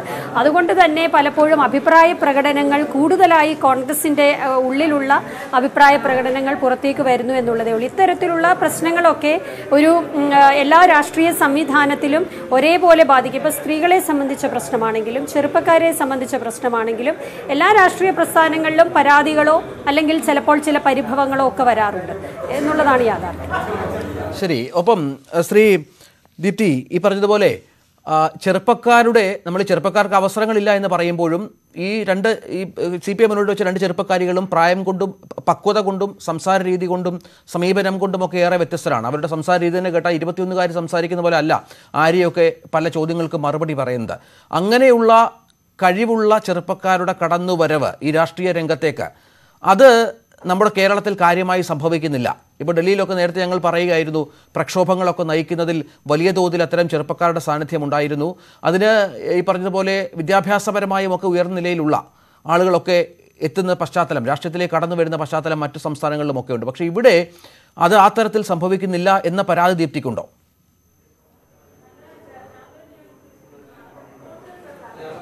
ഇല്ല, ഇവിടെ മറ്റൊരു കാര്യം പറയാം. നിങ്ങളിപ്പോൾ ഈ ചോദിച്ച ചോദ്യത്തിൻ്റെ തന്നെ മറ്റൊരു വേർഷൻ എന്ന് പറയുന്നത്, അരാഷ്ട്രീയവാദ്യം വളരെ വലിയ രീതിയിൽ നമ്മുടെ രാജ്യത്ത് വരുന്നുണ്ട്. രാജ്യത്ത് പ്രത്യേകിച്ച് കേരളമാണല്ലോ ഏറ്റവും ശക്തമായ സംഘടനാ സംവിധാനമുള്ള ഒരു സംസ്ഥാനം എന്ന് നമ്മൾ പലപ്പോഴും പറയുന്നത്. ഇവിടെ അരാഷ്ട്രീയവാദമോ അല്ലെങ്കിൽ ഒറ്റപ്പെട്ട ഇൻഡിപെൻഡൻ്റ് ആയിട്ടുള്ള ചില സംഘടനകൾ പ്രത്യേകമായ ചില രാഷ്ട്രീയ അജണ്ടകളൊന്നുമില്ലാതെ വരുന്നതോ ഇതിനെയൊക്കെ നമ്മൾ അഡ്രസ്സ് ചെയ്യപ്പെടേണ്ട ഒരു കാര്യമാണ്. എന്തുകൊണ്ടാണ് അത് വരുന്നത്? അല്ലെങ്കിൽ ചെറുപ്പക്കാർ രാഷ്ട്രീയത്തിലേക്ക്, ഇപ്പം ഞാൻ ക്യാമ്പസിൽ നിന്ന് എറണാകുളം ആർഎസ് കോളേജിൽ കേരള വിദ്യാർത്ഥി യൂണിയനിലൂടെ വന്ന ഒരാളാണ്. കഴിഞ്ഞ 30-31 വർഷമായി സംഘടനാ തലത്തിൽ പ്രവർത്തിക്കുന്ന ഒരാളാണ്. അപ്പോൾ ഞങ്ങളുടെയൊക്കെ സമയത്തുണ്ടായിരുന്ന വിദ്യാർത്ഥി രാഷ്ട്രീയത്തിലോ അല്ലെങ്കിൽ ചെറുപ്പക്കാർക്കോ സംഘടനാ രാഷ്ട്രീയത്തിലുണ്ടായിരുന്ന ഒരു വലിയ താല്പര്യം എന്തുകൊണ്ടോ ഈ കാലഘട്ടത്തിൽ അല്പം കുറഞ്ഞു പോകുന്നു എന്നൊരു തോന്നൽ എനിക്കുണ്ട്. അപ്പോൾ അതിൻ്റെ കാരണം എന്താണ് എന്നുള്ളത് എല്ലാ രാഷ്ട്രീയ പ്രസ്ഥാനങ്ങളും ചിന്തിക്കേണ്ടതാണ്. യുവജനങ്ങൾക്ക് രാഷ്ട്രീയ നേതൃത്വങ്ങൾ അർഹമായ പരിഗണന നൽകുന്നില്ല, അല്ലെങ്കിൽ രാഷ്ട്രീയത്തിൽ വർഷങ്ങളോ നിന്നിട്ട് ഒന്നുമാകാതെ മടങ്ങിപ്പോകുന്ന, പെട്ടി മടക്കി പോകേണ്ടി വരുന്ന ഒരുപാട് പേരുടെ അനുഭവമായിരിക്കുമോ ദീപ്തി അവരെ ഇത്തരത്തിൽ പിന്തിരിപ്പിക്കുന്നത്? അല്ല, ഇതിൻ്റെ അകത്തൊരു കാര്യം ഉണ്ട്. സംഘടനാ രാഷ്ട്രീയത്തിൽ നിൽക്കുന്ന ആളുകൾ എപ്പോഴും ശ്രദ്ധിക്കേണ്ട ഒരു കാര്യം ഞാൻ മനസ്സിലാക്കുന്നത്, ഇതിൻ്റെ അകത്ത് ക്ഷമയോടെ നിൽക്കുക എന്നുള്ളതാണ്. നമ്മൾ അധികാര രാഷ്ട്രീയത്തെക്കുറിച്ചാണല്ലോ ഇപ്പോൾ സംസാരിക്കുന്നത്. ഇന്ത്യയുടെ പാർലമെൻറ്റിലോ അല്ലെങ്കിൽ അസംബ്ലിയിലോ ഇപ്പോൾ ലോക്കൽ ബോഡിയിലോ ഒക്കെ തിരഞ്ഞെടുപ്പിൽ നിൽക്കാൻ കഴിയില്ല എന്നുള്ളത് കൊണ്ട് രാഷ്ട്രീയ ജീവിതം അവസാനിപ്പിക്കുന്നതിനെ എനിക്ക് അനുകൂലിക്കാൻ കഴിയില്ല. സംഘടനാ രംഗത്ത്, രാഷ്ട്രീയ രംഗത്ത്, പൊതുരംഗത്ത് പ്രവർത്തിക്കാൻ ആഗ്രഹമുള്ള ചെറുപ്പക്കാർ ക്ഷമയോടെ ഇതിൽ തന്നെ നിൽക്കണം. അവർക്ക് അധികാര രാഷ്ട്രീയത്തിലേക്ക് പോകാൻ എല്ലാവർക്കും സീറ്റ് കൊടുക്കാൻ കഴിയില്ല, എല്ലാവർക്കും പാർലമെന്ററി രംഗത്തേക്ക് വരാൻ കഴിയില്ല. ഞാൻ ഈ 31-32 വർഷമായി ഇതിൻ്റെ അകത്ത് നിൽക്കുന്നു. എനിക്കിപ്പോഴാണ് ഒരു കോർപ്പറേഷൻ കൗൺസിൽ അംഗമാകാൻ കഴിഞ്ഞത്. എന്ന് വെച്ച് കഴിഞ്ഞ 20 വർഷത്തിന് മുൻപോ 10 വർഷത്തിന് മുൻപോ ഞാൻ രാഷ്ട്രീയം ഉപേക്ഷിച്ച് പോവുകയാണ്, എനിക്കൊന്നും മത്സരിക്കാൻ കഴിഞ്ഞില്ല എന്ന് പറഞ്ഞ് പോയാൽ അതൊരു ശരിയായ രീതി, ഒരു പൊതുപ്രവർത്തകൻ്റെ ശരിയായ ഒരു രീതിയാണ് എന്നുള്ളത് ഉള്ള അഭിപ്രായം എനിക്കില്ല. ശ്രീ അഡ്വക്കേറ്റ് VN ഹരിദാസ്, ഇവിടെ ഈ കിലയിലെ ഈ ട്രെയിനിങ്ങിൽ രാജ്യത്തെ മിക്ക സ്ഥലങ്ങളിൽ നിന്നുമുള്ള തദ്ദേശ സ്വയംഭരണ സ്ഥാപനങ്ങളിലെ ആളുകൾ അവിടെ ട്രെയിനിങ്ങിനെത്തും. അപ്പോൾ അവിടെ നടത്തിയ ഒരു പഠനത്തിൽ കണ്ടെത്തിയ പ്രധാനപ്പെട്ട കാര്യം, 50% മുകളിൽ ആളുകളും കേരളം കഴിഞ്ഞുള്ള സംസ്ഥാനങ്ങളിൽ നിന്നുള്ളവർ ഡോക്ടർമാരോ എഞ്ചിനീയർമാരോ അല്ലെങ്കിൽ ഈ MBA-കാരോ സാങ്കേതിക വിദഗ്ധരോ ഒക്കെ ആയിട്ടുള്ള ആളുകളാണ് പഞ്ചായത്ത് പ്രസിഡന്റുമാരായൊക്കെ ട്രെയിനിങ്ങിന് വരുന്നത്. പക്ഷേ കേരളത്തിൽ അത് 10% താഴെ മാത്രമാണ്. യോഗ്യതയുള്ളവർ, വിദ്യാഭ്യാസം, ഈ അനുഭവപരിചയവും രാഷ്ട്രീയ പ്രവർത്തനവും ഒക്കെ ചെറുതായി കാണിക്കുകയല്ല, പക്ഷേ ഈ വിദ്യാഭ്യാസപരമായ മുന്നിലുള്ള നിരവധിയായ ആളുകളുടെ കുറവ് ഇവിടെ കേരളത്തിലെ പഞ്ചായത്ത് നേതൃത്വങ്ങളിൽ, തദ്ദേശ സ്വയംഭരണ സ്ഥാപനങ്ങൾ നേതൃത്വങ്ങൾ ഉണ്ടാകുന്നുണ്ട് എന്ന ഒരു പഠനം കിലയുടെ ഭാഗത്തു നിന്നുണ്ടാകുന്നുണ്ട്. അതിനെ എങ്ങനെ നോക്കിക്കാണണം? തീർച്ചയായിട്ടും കേരളത്തിന് പുറത്തുള്ള മറ്റ് സംസ്ഥാനങ്ങളിൽ, ഞാൻ കിലയുടെ ഒരു എക്സ്റ്റേണൽ ഫാക്കൽറ്റി ആയിട്ട് പ്രവർത്തിക്കുന്ന ഒരാൾ കൂടിയാണ്. അപ്പോൾ അവിടെ ട്രെയിനിങ്ങിന് വരുന്നവരൊക്കെ ചെറുപ്പക്കാരായിട്ടുള്ളവരും അതേസമയം തന്നെ വളരെ പ്രൊഫഷണൽ ആയിട്ടുള്ള ആളുകളുമാണ്. അതിന് 2 കാരണങ്ങളുണ്ട്. ഒന്ന്, അത്രയും പ്രധാനപ്പെട്ട ഒരു വരുമാനം, അവർ അർഹിക്കുന്ന രീതിയിലുള്ള ഒരു വരുമാനം ലഭിക്കുന്നുണ്ടാവില്ല പ്രൊഫഷണലിൽ നിന്ന് തന്നെ. അത് മാത്രമല്ല, ഇപ്പൊ കേരളത്തിനെ സംബന്ധിച്ചിട്ടാണെങ്കിൽ വളരെ വിദ്യാസമ്പന്നരായിട്ടുള്ള, വളരെ മിടുക്കരായിട്ടുള്ള ചെറുപ്പക്കാർക്ക് മറ്റ് തൊഴിൽ മേഖലകളിൽ നിന്ന് ലഭിക്കുന്ന അംഗീകാരവും വരുമാനവും രാഷ്ട്രീയത്തിൽ പ്രവർത്തിക്കുമ്പോൾ ലഭിക്കുന്നതുമായിട്ട് താരതമ്യം ചെയ്യുമ്പോൾ വലിയ വ്യത്യാസമുണ്ട്. ഒരു MBA ഗ്രാജുവേറ്റിനെ പുറത്ത് കാത്തിരിക്കുന്ന ഒരു സാഹചര്യം ഒരു പഞ്ചായത്ത് രാഷ്ട്രീയത്തിൽ പ്രവർത്തിക്കുന്ന ഒരാൾക്ക് ഒരിക്കലും പ്രതീക്ഷിക്കാൻ കഴിയില്ല. സ്വാഭാവികമായിട്ട് മാത്രവുമല്ല, കേരളത്തിലെ ചെറുപ്പക്കാർ എന്ന് പറയുന്നത് ഒട്ടും അരാഷ്ട്രീയവാദികളല്ല. അവർ വളരെ ഗൗരവമായിട്ട് സമൂഹത്തെയും രാഷ്ട്രീയങ്ങളെത്തേക്ക് നോക്കിക്കാണുന്നവരാണ്. അവർ സംഘടനാ രംഗത്ത് നിന്നിട്ട് അവരുടെ സ്വാതന്ത്ര്യത്തെയും വ്യക്തി സ്വാതന്ത്ര്യത്തെയും ഒന്നും നിയന്ത്രിക്കാനായിട്ട് ആഗ്രഹിക്കുന്നവരല്ല എന്ന് എനിക്ക് തോന്നിയിട്ടുണ്ട്. ഒരു സംഘടനാ രംഗത്ത് പ്രവർത്തിക്കുന്ന സമയത്ത് സ്വാഭാവികമായിട്ടും പല രീതിയിലുള്ള തങ്ങളുടെ സ്വാതന്ത്ര്യത്തിനെ അല്ലെങ്കിൽ പലതിനോട് കീഴ്പ്പെട്ടും വിധേയപ്പെട്ടും ഒക്കെ പ്രവർത്തിക്കേണ്ടി വരും. ഒരു സംഘടനാ ചട്ടക്കൂടിനകത്ത് വരുമ്പോൾ വളരെ വിദ്യാഭ്യാസ സാധ്യതകളുള്ള, ഉന്നത ബിരുദങ്ങളുള്ള, മറ്റു തൊഴിൽ മേഖലകളൊക്കെ സാധ്യതയുള്ള ചെറുപ്പക്കാരെ സംബന്ധിച്ചിടത്തോളം അതൊക്കെ ബലികഴിച്ച് ഒരു സംഘടനയുടെ ചട്ടക്കൂടിനകത്ത് നിന്നിട്ട് പ്രവർത്തിച്ചിട്ട് നേടുവാൻ കഴിയുന്ന ഒരു പഞ്ചായത്ത് അംഗമോ അല്ലെങ്കിൽ കൂടിപ്പോയാൽ MLA പോലുമോ ഒരു ആകർഷണീയമായിട്ട് അവർക്ക് തോന്നുന്നില്ല. കാരണം അവർ അവരുടെ വ്യക്തിത്വത്തെയും സ്വാതന്ത്ര്യത്തിനെയും കരിയറിന്റെ സാധ്യതകളെയും ഒക്കെ വളരെ ഗൗരവമായി കാണുന്നവരാണ്. അത് വലിയൊരു വ്യത്യാസം ഉണ്ടാക്കുന്നുണ്ട് എന്നാണ് എനിക്ക് തോന്നുന്നത്. വിജിൻ പറഞ്ഞതുപോലെ പലപ്പോഴും കേരളത്തിലെ രാഷ്ട്രീയ പ്രസ്ഥാനങ്ങള് വിദ്യാർത്ഥി സംഘടനാ രംഗത്ത് പ്രവർത്തിക്കുന്നവർക്ക്, യുവജന സംഘടനാ രംഗത്ത് പ്രവർത്തിക്കുന്നവർക്ക്, വനിതാ മേഖലയിലുള്ളവർക്കൊക്കെ സീറ്റുകൾ സംവരണം ചെയ്യുന്നത് പോലെയാണ്. അവർക്ക് ലഭിക്കുന്ന സീറ്റുകൾ പലപ്പോഴും തോൽക്കുന്ന സീറ്റുകളായിരിക്കും. പുതുപ്പള്ളിയിൽ ഉമ്മൻചാണ്ടിക്കെതിരെ മത്സരിക്കാനായിരിക്കും ജയിക്കിന് ഒരു സീറ്റ് കിട്ടുന്നത്. അതിനപ്പുറത്ത് വളരെ അവരുടെ മെറിറ്റിനെ അടിസ്ഥാനപ്പെടുത്തിയിട്ട് യുവജനങ്ങൾക്ക് ഈ സംവരണ സീറ്റുകൾ അല്ലാതെ എത്രത്തോളം സീറ്റുകൾ ലഭിക്കുന്നുണ്ട് എന്നത് വളരെ പ്രധാനപ്പെട്ട ചോദ്യമാണ്. അങ്ങനെ വരുമ്പോൾ മാത്രമേ വലിയൊരു മാറ്റം കേരളീയ സമൂഹത്തിൽ അധികാര രാഷ്ട്രീയത്തിന്റെ ഭാഗമായിട്ട് നിന്നുകൊണ്ട് തന്നെ ഉണ്ടാവുന്നുള്ളൂ എന്ന് നമുക്ക് കാണാൻ കഴിയും. മറ്റെല്ലാതും തന്നെ ഇപ്പൊ പ്രളയം ഉണ്ടാകുമ്പോൾ യുവാക്കൾ പ്രവർത്തിക്കുന്നതോ അല്ലെങ്കിൽ ഒരു പൗരത്വ പ്രക്ഷോഭ സമയത്ത് യുവക്കൾ രംഗത്തേക്ക് വരുന്നതും ഒക്കെ തീർച്ചയായിട്ടും അവരുടെ ഒരു രാഷ്ട്രീയ പ്രബുദ്ധതയാണ് കാണിക്കുന്നത്. അതേസമയം തന്നെ ദൈനംദിന അധികാര രാഷ്ട്രീയത്തിൽ പ്രവർത്തിക്കാൻ അവർ വിമുഖരാകുന്നതും അവരുടെ രാഷ്ട്രീയ പ്രബുദ്ധതയുടെ തന്നെ അടയാളമായിട്ടാണ് ഞാൻ കാണുന്നത്. കാരണം അവരുടെ സ്വാതന്ത്ര്യത്തിനെയും രാഷ്ട്രീയ ബോധത്തെയും അവർ ഒരു സംഘടനാ സംവിധാനത്തിനകത്ത് കൊണ്ടുപോയി ബലിയർപ്പിക്കാൻ തയ്യാറാകുന്നില്ല എന്നുള്ളതാണ് അതിന്റെ അർത്ഥം. അപ്പൊ രാഷ്ട്രീയ പ്രസ്ഥാനങ്ങൾക്ക് യുവജനങ്ങളെ വേണമെങ്കിൽ അവർ അടിമുടി അവരുടെ ചട്ടക്കൂടുകൾ പൊളിച്ചെഴുതേണ്ടതുണ്ട് എന്നാണ് എനിക്ക് തോന്നുന്നത്. തീർച്ചയായും ശ്രദ്ധേയമായ നിരീക്ഷണമാണത്. ഈ രാഷ്ട്രീയ പ്രസ്ഥാനങ്ങൾ അത്തരത്തിൽ നിയതമായ ചട്ടക്കൂടുകൾ അത് പൊളിച്ചെഴുതി ചെറുപ്പക്കാർ കൂടുതലായി സ്വാഗതം, അത്തരത്തിൽ അവരെ ആകർഷിക്കത്തക്ക വിധത്തിലുള്ള പരിപാടികൾ ആസൂത്രണം ചെയ്യണമെന്നുള്ളത്. ശ്രീമതി സ്മിത, ഈ നേരത്തെ താങ്കൾ പറഞ്ഞു തുടങ്ങിയത്, അപ്പോൾ ഇത് സാങ്കേതിക പ്രശ്നമുണ്ടായിരുന്നു. ഈ രാഷ്ട്രീയത്തിൽ വന്ന് അവിടെ ഒരു വിജയം കണ്ടാലും പ്രവർത്തനത്തിലേക്ക് കാര്യമായി ഇറങ്ങിക്കഴിഞ്ഞാലും ഉണ്ടാകുന്ന ചില പുഴുക്കുത്തുകളാണ്, അല്ലെങ്കിൽ ചില അപവാദ പ്രചരണങ്ങളാണ്. അത്തരത്തിൽ സംഭവിക്കുന്ന കാര്യങ്ങളെക്കുറിച്ചാണ് പറഞ്ഞു തുടങ്ങിയത്. അതൊന്ന് പൂർത്തീകരിക്കാം. അല്ല, ഞാനിത് പറഞ്ഞു വന്നതേ കാരണം ഞാനിത് ഈ സംഘടനയിൽ വന്നിട്ട് 29ാം ഡിവിഷനെ കുറിച്ചാണ്. അതിന്റെ ചാർജ് എനിക്കായിരുന്നു. അപ്പൊ 3ാം സ്ഥാനത്തോ 4ാം സ്ഥാനത്തോ നിന്നിരുന്ന BJP ആണ് 1ാം സ്ഥാനത്ത് എത്തിക്കുന്നത്. എതിർ സ്ഥാനാർത്ഥി എന്ന് പറയുന്നത് കോൺഗ്രസിന്റെ മേയർ കാൻഡിഡേറ്റ് ആയിരുന്നു. അപ്പൊ അങ്ങേയറ്റം മെറ്റിക്കുലസ് ആയിട്ടുള്ള ഒരു പ്ലാനിങ്ങും എല്ലാം കൊണ്ടും പ്രവർത്തനം നടത്തിയത് കൊണ്ടാണ് അവിടെ ഒരു വിജയം കൈവരിക്കാൻ ഞങ്ങളുടെ സ്ഥാനാർത്ഥിക്ക് പറ്റിയത്. അതായത് 100ൽ കൂടുതൽ വോട്ട് പോലും ഇന്നേ വരെ BJPക്ക് കിട്ടാത്തൊരു ഡിവിഷനാണെന്ന് ഓർക്കണം. അപ്പൊ അതിന്റെ സന്തോഷ പ്രകടനത്തിന് ഇപ്പൊ പത്രക്കാർ എടുത്ത ഫോട്ടോയിൽ ഒരു ഫോട്ടോയാണ് കേസരി മാഗസിന്റെ കവർ പേജ് ആയിട്ട് വന്നത്. ആ പേജിൽ വന്നത് ആ ഫോട്ടോയില് എന്റെ ഫോട്ടോ ഉണ്ടായി എന്നുള്ളത് കവർ പേജിൽ ഉള്ളത് കൊണ്ട് ഇന്നത്തെ ദേശാഭിമാനിയും ജനയുഗവും ഒക്കെ എത്രയധികം മോശമായിട്ടാണ് അത് എഴുതുന്നത്. അതായത് ഞാൻ എന്റെ സംഘടനയ്ക്ക് വേണ്ടി സംഘടന ഏൽപ്പിച്ച ചുമതല കൃത്യമായി നിർവഹിച്ച് അവിടുത്തെ കാൻഡിഡേറ്റ് വിജയിച്ചു. അതിന്റെ ഒരു ഫോട്ടോ അതിൽ എന്നെ പറ്റി വളരെയധികം മോശമായിട്ട് പേരെടുത്ത് എഴുതി അപമാനിക്കുകയാണ്. രാഷ്ട്രീയ വൈരാഗ്യം എത്ര ഇതൊക്കെ കാണുമ്പോൾ സാധാരണക്കാരായ ജനങ്ങൾക്ക്, അതായത് ഞാനൊരു പ്രൊഫഷണലി ഒരു PR ഏജൻസി നടത്തുന്ന ആളാണ്, ഒരു കോർപ്പറേറ്റ് PR ആണ്, 14 കൊല്ലത്തെ പ്രൊഫഷണൽ എക്സ്പീരിയൻസ് എനിക്ക് ഇതിന്റെ എക്സ്പോഷർ ഉണ്ട്. എനിക്കും എന്റെ കുടുംബത്തിന് എന്റെ കൊച്ചു മകളുടെ ഫോട്ടോ വരെ ഈ ഇടതുപക്ഷത്തിന്റെ സൈബർ ടീമുകൾ അങ്ങേയറ്റം മിസ്യൂസ് ചെയ്തിട്ടുണ്ട്. അപ്പൊ എന്ത് ഒരു സ്ത്രീ എക്കണോമിക്കലിയോ പിന്നെ സോഷ്യലിയോ സെൽഫ് സഫിഷ്യന്റ് ആയ അത് അങ്ങേയറ്റം മോശമായ രീതിയിൽ കൂടെയാണെന്ന് അവരുടെ യുവാക്കളായിട്ടുള്ള അവരുടെ പ്രവർത്തകരെ കൊണ്ടും അവരുടെ സൈബർ ടീമിനെ കൊണ്ടും അങ്ങേയറ്റം തേജോവധം ചെയ്യുമ്പോൾ ഭയപ്പാടുണ്ടാകും.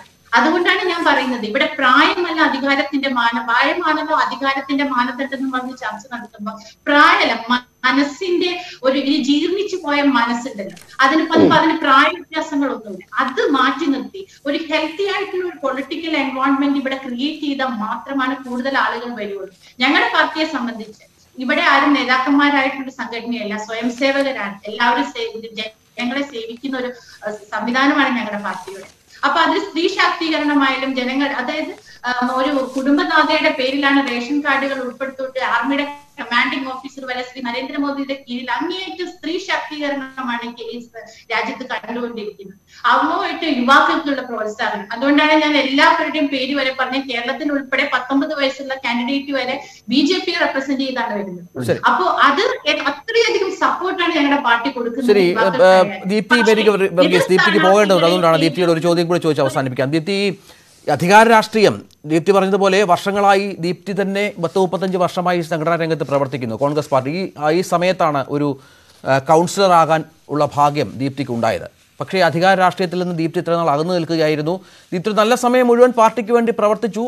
ദീപ്തിയെപ്പോലെ ചില ഭാഗ്യമുള്ളതുകൊണ്ട് മാത്രം ഒരു കൗൺസിലർ ആകാൻ പറ്റി. ഇതൊന്നും ഇല്ലാതെ ഈ പറഞ്ഞതുപോലെ വർഷങ്ങളായി ഈ മണ്ഡലങ്ങളിൽ ഇങ്ങനെ മത്സരിച്ച് തഴക്കവും പഴക്കവും വന്ന് എത്ര കഴിഞ്ഞാലും മാറിപ്പോകാത്ത ഒരുപാട് പേരുള്ള മണ്ഡലങ്ങൾ നമുക്ക് ചൂണ്ടിക്കാണിക്കാൻ പറ്റും. ഉദാഹരണമായി പാർട്ടിയിൽ പ്രവർത്തിക്കുമെന്ന് പറയുമ്പോഴും വല്ലാതെ മടുത്ത് ഈ പരിപാടിയൊക്കെ നിർത്തിപ്പോകുന്ന ഒത്തിരി ആളുകളില്ലേ? പലപ്പോഴും മോഹിപ്പിച്ച് അവസാന നിമിഷം ചുണ്ടോട് ചേർക്കുമ്പോഴേക്ക് തട്ടിക്കളയുന്ന ഒത്തിരി ആളുകളുടെ ഉദാഹരണം കൊച്ചിയിലടക്കം എനിക്കറിയാം. അങ്ങനെയുള്ള അനുഭവങ്ങളും ഒരുപാട് ഉണ്ടാകുമല്ലോ ദീപ്തി. ഇതിൻ്റെ അകത്ത് സംഘടനാ രംഗത്ത് പ്രവർത്തിക്കാൻ ആഗ്രഹമുള്ള ആളുകൾ, രാഷ്ട്രീയ രംഗത്ത് പ്രവർത്തിക്കാനുള്ള ആളുകളാണല്ലോ അതിൻ്റെ അകത്ത് വരേണ്ടത്. അപ്പോൾ ഈ പാർട്ടിയിൽ ഒരു അധികാര സ്ഥാനത്തേക്ക് എത്താൻ കഴിഞ്ഞില്ല എന്നുള്ളത് കൊണ്ട് ഇത് വിട്ടുപോകുന്ന ആളുകളാണെങ്കിൽ അത്തരത്തിൽ പോകുന്നതാണ് നല്ലത് എന്നുള്ളതാണ് എനിക്ക് പറയാനുള്ളത്. പിന്നെ വളരെ അർഹിക്കപ്പെടുന്ന നൂറുകണക്കിന് ആളുകൾ നിൽക്കുമ്പോഴാണ് മറ്റ് ചില ആളുകൾക്ക് മത്സരിക്കാനുള്ള അവസരം ലഭിക്കുന്നത്. അതിൻ്റെ അകത്തൊരു തർക്കവുമില്ല. അർഹിക്കപ്പെടുന്ന എത്രയോ ആളുകൾ, ഇപ്പോൾ നിയമസഭയിൽ ഇരിക്കാൻ ഏറ്റവും കഴിവുള്ള പ്രാപ്തരായിട്ടുള്ള എത്രയോ ആളുകൾ വെളിയിൽ നിൽക്കുമ്പോഴാണ് ഇപ്പോൾ കുറച്ചാളുകൾ നിയമസഭയിൽ ഇരിക്കുന്നത്. 140 പേർക്കേ നമ്മുടെ കേരളത്തിൻ്റെ നിയമസഭയിൽ ഇരിക്കാൻ കഴിയുള്ളൂ. അപ്പോൾ അതിനെ ഒരു ക്രൈറ്റീരിയ ആയിട്ട് രാഷ്ട്രീയത്തിൽ പൊതുരംഗത്ത് നിൽക്കുന്നത് അധികാര രാഷ്ട്രീയത്തിന് വേണ്ടി മാത്രമാണ് എന്നുള്ളതൊരു ക്രൈറ്റീരിയ ആയിട്ട് കാണുന്നതിനോട് എനിക്ക് വ്യക്തിപരമായിട്ട് യോജിക്കാൻ കഴിയുന്നില്ല. അതേസമയം തന്നെ താങ്കൾ പറഞ്ഞ ഒരു കാര്യം വളരെ പ്രസക്തമാണ്. വർഷങ്ങളോളം മത്സരിച്ചു കഴിഞ്ഞാൽ മാറിക്കൊടുക്കുക അല്ലെങ്കിൽ പുതിയ ആളുകൾക്ക് ഒരു അവസരം കൊടുക്കുക എന്നുള്ളതും ഏറെ ചിന്തിക്കേണ്ട, അല്ലെങ്കിൽ അത്തരം നീക്കങ്ങൾ രാഷ്ട്രീയ പ്രസ്ഥാനങ്ങളിൽ ഉണ്ടാകേണ്ടതും ആവശ്യമാണ് എന്ന് തന്നെയാണ് ഞാൻ വിശ്വസിക്കുന്നത്. ശരി ദീപ്തി. വിജിൻ, ഇവിടെ ഈ സ്ത്രീ സംവരണം വന്നതിന് ശേഷം ഈ പഞ്ചായത്ത് തെരഞ്ഞെടുപ്പിൻ്റെ കാലത്ത് സംസ്ഥാനമുടനീളം യാത്ര ചെയ്യുമ്പോൾ നിരവധി വനിതകളുടെ, ചെറുപ്പക്കാരികളായ വനിതകളുടെ ഫോട്ടോകൾ ഒത്തിരി നമ്മൾ കണ്ടിരുന്നു. പക്ഷേ അപ്പോഴും ഈ ചെറുപ്പക്കാർ, പുരുഷന്മാരായ ചെറുപ്പക്കാർ, അവർ ഈ യുവജനങ്ങളെ പരിഗണിക്കുന്നില്ലാത്ത വാദം യുവാക്കളിൽ മാത്രമായി ഒതുങ്ങിപ്പോകുന്നൊരു പശ്ചാത്തലമുണ്ടോ? യുവാക്കൾക്കാണോ ഇപ്പോൾ കുറച്ചുകൂടി മോശം കാലാവസ്ഥ ചെറുപ്പക്കാരികളെ സംബന്ധിച്ച് നോക്കിയാൽ? അല്ല, അങ്ങനെ ഒരു അഭിപ്രായം എന്നെ സംബന്ധിച്ചിടത്തോളം ഇല്ല.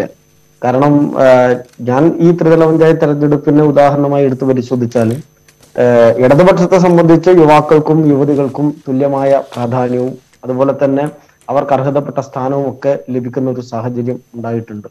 ഞാൻ എല്ലാ ഘട്ടത്തിലും ഇവിടെ ഇപ്പോ ബഹുമാനപ്പെട്ട ഹരിദാസ് സാറ് ചില കാര്യങ്ങൾ സൂചിപ്പിച്ചു, പുതുപ്പള്ളിയുടെ ഉദാഹരണങ്ങൾ എടുത്തൊക്കെ. പക്ഷെ അവിടെയും നമ്മൾ ആ ആംഗിളിൽ കാണുന്നതിന് പകരം, ഹരിദാസ് സാർ കണ്ടതിന് പകരം അവിടെ ഒരു പുതിയ പരീക്ഷണം, അതായത് വർഷങ്ങളായിട്ട് എത്രയോ വർഷം, ഏതാണ്ട് 50 വർഷം പൂർത്തീകരിച്ചതിന്റെ ആഘോഷം കഴിഞ്ഞു. അപ്പൊ അങ്ങനെ ഒരു മണ്ഡലത്തിൽ ഒരു യുവാവിനെ മത്സരിപ്പിക്കുന്നതിലൂടെ ഒരു പുതിയൊരു പരീക്ഷണം, യുവത്വത്തിന് ചെയ്യാൻ പറ്റുന്ന കാര്യത്തിന്റെ പരീക്ഷണമാണ് അവിടെ നടന്നത് എന്ന അടിസ്ഥാനത്തിലാണ് അതിനെ കാണണമെന്നൊരു ആഗ്രഹമാണുള്ളത്. അങ്ങനെയാണ് കാണുന്നത്. തൃപ്പൂണിത്തറയിൽ ഉണ്ടായ മറ്റൊരു ഉദാഹരണമുണ്ടല്ലോ.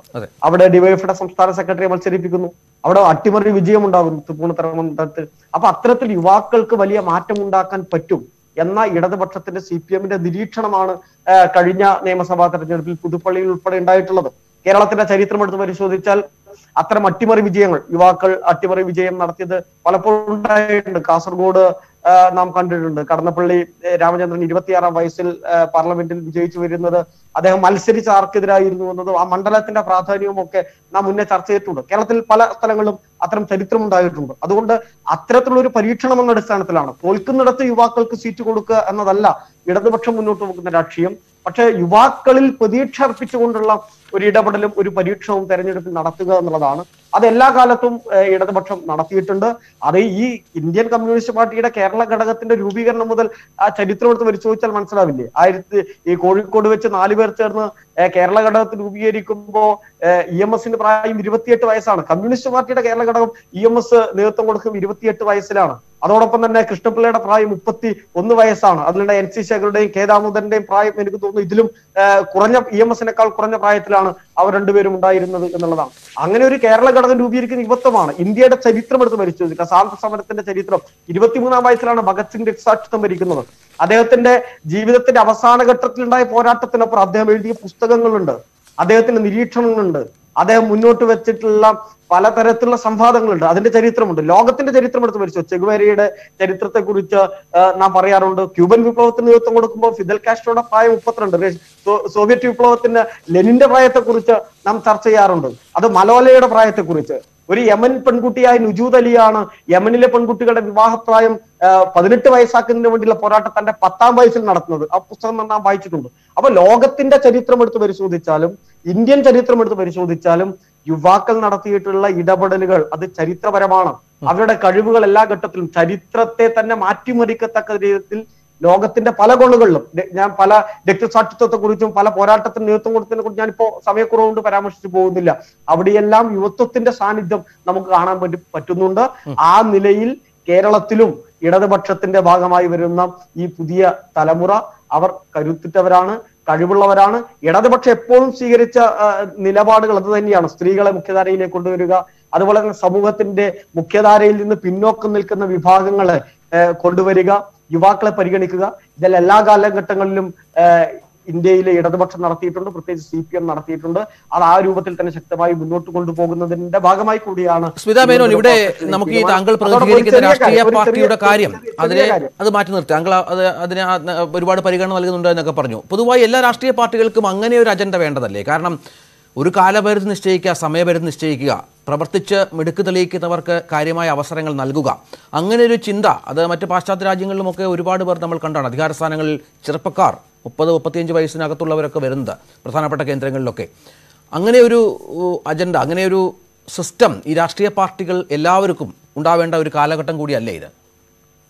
തീർച്ചയായിട്ടും ഇപ്പൊ ഹാർഡ് വർക്ക് എന്നൊപ്പം തന്നെ സ്മാർട്ട് വർക്കിന് ഒരുപാട് ഇമ്പോർട്ടൻസ് കൊടുക്കുന്ന ഒരു 21st സെഞ്ചുറിയിലാണ് നമ്മൾ ജീവിക്കുന്നത്. പൊളിറ്റിക്സിലേക്ക് സ്മാർട്ട് വർക്ക് വേണം, അതായത് പുതിയ ഐഡിയ വേണം, ക്രിയേറ്റിവിറ്റിയിൽ ആളുകൾ മുന്നോട്ട് വരണം, പ്രൊഫഷണൽസ് വരണം. ഞങ്ങളുടെ പാർട്ടിയിൽ തന്നെ ഒരുപാട് പ്രൊഫഷണൽസ്, ഡോക്ടർമാരായാലും എഞ്ചിനീയർമാരായാലും അഡ്വക്കേറ്റ്സും ഒക്കെ നരേന്ദ്രമോദിക്ക് ശേഷം കോർപ്പറേറ്റ് ലൈഫ് ഉപേക്ഷിച്ച് പൊളിറ്റിക്സിലേക്ക് വന്നിട്ടുണ്ട്. കാരണം അത് അങ്ങനെ ഒരു എൻവയോൺമെന്റ് ആണ്. അവിടെ പൊളിറ്റിക്സിൽ നിങ്ങൾക്ക് ചെയ്യാൻ പറ്റുന്ന കാര്യങ്ങളുണ്ട്.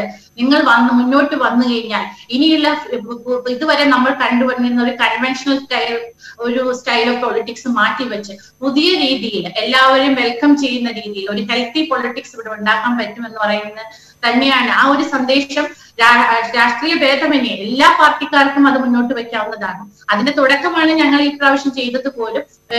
BJPയുടെ യുവമോർച്ചയിൽ പോലും 30 വയസ്സിന് താഴെ അങ്ങനെയുള്ള ഓരോത്തിനും ഞങ്ങൾ ഏജ് ബാർ വെച്ചിട്ടുണ്ട്. അതിന്റെ അപ്പുറത്തേക്കുള്ള പിന്നെ അവരുടെ എല്ലാവരുടെയും കഴിവും ഇതും അനുസരിച്ചിട്ടാണ് അവർക്ക് സ്ഥാനം കൊടുക്കുന്നതും എല്ലാം.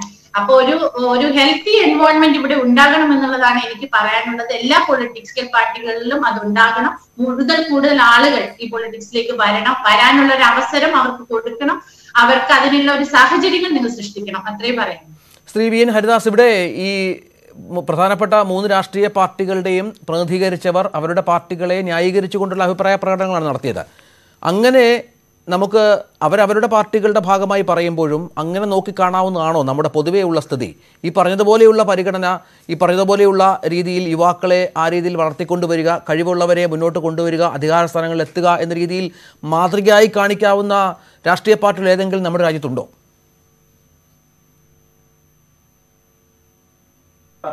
വിജിൻ പറഞ്ഞതുപോലെയൊക്കെ അതൊക്കെ ഒരു എക്സെപ്ഷണൽ ആയിട്ട് നിൽക്കുകയാണ്. പ്രശ്നം ഇങ്ങനെ ഒറ്റപ്പെട്ട ഉദാഹരണങ്ങളാണോ വേണ്ടത്, അതോ ഇതൊരു മുഖ്യധാര പ്രവണതയാവേണ്ടതുണ്ടോ എന്നുള്ളതാണ് ചോദ്യം.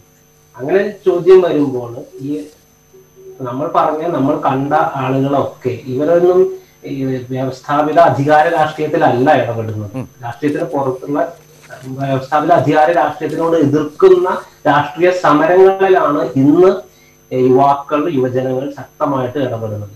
അവരെ മുഖ്യധാര അധികാര രാഷ്ട്രീയത്തിന്റെ കൂടെ ഭാഗമാകണം എന്നുണ്ടെങ്കിൽ വ്യവസ്ഥാപിത രാഷ്ട്രീയ പാർട്ടികൾക്ക് അവർ ഇന്ന് പരിശീലിച്ചു വന്ന പിന്തുടർന്നു പോകുന്ന ചട്ടക്കൂടുകളെയൊക്കെ മാറ്റി എഴുതേണ്ടി വരും. കൂടുതൽ ജനാധിപത്യവൽക്കരിക്കേണ്ടി വരും. കൂടുതൽ ജനകീയമാകേണ്ടി വരും. അങ്ങനെ വരുമ്പോൾ മാത്രമേ യുവജനങ്ങളെ ആകർഷിക്കാൻ പറ്റുള്ളൂ. മറ്റൊന്നുള്ളത് പ്രോത്സാഹിപ്പിച്ചിട്ടും പിന്തുണ കൊടുത്തുകൊണ്ടും ഒന്നുമല്ല വളർത്തിക്കൊണ്ടുവരേണ്ടതല്ല. മറിച്ച് യുവാക്കൾ നേടിയെടുക്കേണ്ടത് തന്നെയാണ് അവരുടെ അർഹമായ സ്ഥാനങ്ങൾ. അല്ലാതെ ഒരു വിദ്യാർത്ഥി യുവജന പ്രസ്ഥാനത്തിന് കൊടുക്കുന്ന ഒരു സീറ്റ് അല്ലെങ്കിൽ യുവജന പ്രസ്ഥാനത്തിന് കൊടുക്കുന്ന ഒരു സീറ്റ് വനിതകൾക്ക് സംവരണം ഉള്ളത് കൊണ്ട് 50% പ്രാതിനിധ്യം ഉള്ളത് കൊണ്ട് കൂടുതൽ വനിതകളെ നമ്മൾ ത്രിതല പഞ്ചായത്തുകളിൽ കാണുന്നു. അത് സ്ത്രീ ശാക്തീകരണത്തിന് സഹായകരമാകുന്നുണ്ട് എന്നുള്ളത് ശരി. പക്ഷെ വിദ്യാർത്ഥികളായാലും യുവജനങ്ങളായാലും മുഖ്യധാര വ്യവസ്ഥാപിത അധികാര രാഷ്ട്രീയത്തിൽ ഇടപെട്ട് അധികാര സ്ഥാനങ്ങൾ നേടിയെടുക്കുക തന്നെ വേണം. അതല്ലെങ്കിൽ 50 വർഷവും 60 വർഷവും നിയമസഭാ അംഗങ്ങളായി ഇരുന്നതിന്റെ ജൂബിലി ആഘോഷങ്ങൾക്ക് നേതൃത്വം കൊടുക്കുന്നവരായിട്ട് ഇവിടുത്തെ അധികാര രാഷ്ട്രീയത്തിൽ പ്രവർത്തിക്കുന്ന വിദ്യാർത്ഥികളും യുവജന പ്രവർത്തകരും മാറിത്തീരും. അത് കേരള സമൂഹത്തിന് ഒട്ടും ഗുണകരമാവില്ല എന്നാണ് എൻ്റെ വിലയിരുത്തൽ. ഇവിടെ നമുക്ക് ഉദാഹരണമായി ആര്യയും ശാരുതിയും നമ്മുടെ മുന്നിൽ നിൽക്കുകയാണ്. ആര്യയും ശാരുതിയും ഇന്ന് ലോക പ്രശസ്തരായി തന്നെ നിൽക്കുന്ന ഒരു സാഹചര്യം കൂടിയുണ്ട്. അത് അവരെ മാതൃകയാക്കി ഇത്തരത്തിൽ സമൂഹത്തിൽ അവതരിപ്പിച്ചത് ഇടതുപക്ഷമാണ്. അത് മാതൃകാപരമായ സമീപനം CPM സ്വീകരിക്കുകയും ചെയ്തു. ആര്യയും ശാരുതിയും പോലെ നിരവധി പേർ ഉയർന്നു വരേണ്ടതുണ്ട്. കഴിവുള്ള പക്വമായ രീതിയിൽ കാര്യങ്ങൾ കൈകാര്യം ചെയ്ത് തങ്ങളുടെ കഴിവുകൾ സമൂഹത്തിന് വേണ്ടി അധികാര രാഷ്ട്രീയത്തിൻ്റെ ഭാഗമായി വിനിയോഗിക്കുന്ന നിരവധി പേരെ നമ്മൾ ആ തരത്തിൽ മുന്നോട്ട് കൊണ്ടുവരേണ്ടതുണ്ട്. അതിന് നമ്മുടെ മുഖ്യധാര രാഷ്ട്രീയ കക്ഷികൾ, അതിനെ നയിക്കുന്നവർ, നേതാക്കന്മാർ തന്നെ ദീർഘവീക്ഷണത്തോടു കൂടിയുള്ള സമീപനം സ്വീകരിക്കണം. എങ്കിൽ മാത്രമേ ഈ അദമ്യമായ ഇത്തരം ആഗ്രഹമുള്ള ഈ രംഗങ്ങളിൽ പ്രവർത്തിക്കണമെന്നും തങ്ങളുടെ മനസ്സിലുള്ള അഭിലാഷങ്ങൾ, തങ്ങളുടെ വിഷൻ അത് ജനങ്ങൾക്ക് മുന്നിലെത്തിക്കണമെന്നും ആ രീതിയിൽ രാജ്യത്തെ പുരോഗതിയിലേക്ക് നയിക്കണമെന്നും ആഗ്രഹിക്കുന്ന യുവതലമുറയ്ക്കുള്ള അവസരങ്ങൾ ലഭിക്കുകയുള്ളൂ. അതുവഴി രാജ്യത്തിന് പുരോഗതിയും സംഭവിക്കുകയുള്ളൂ. അതിനുള്ള മാറ്റങ്ങൾ നമ്മുടെ മുഖ്യധാര രാഷ്ട്രീയ കക്ഷികൾ മുൻകൈയെടുത്ത് കൊണ്ടുവരണം എന്ന അഭ്യർത്ഥനയോടെ ഈ പ്രത്യേക ചർച്ച അവസാനിപ്പിക്കുന്നു. എല്ലാ അതിഥികൾക്കും നന്ദി. നമസ്കാരം.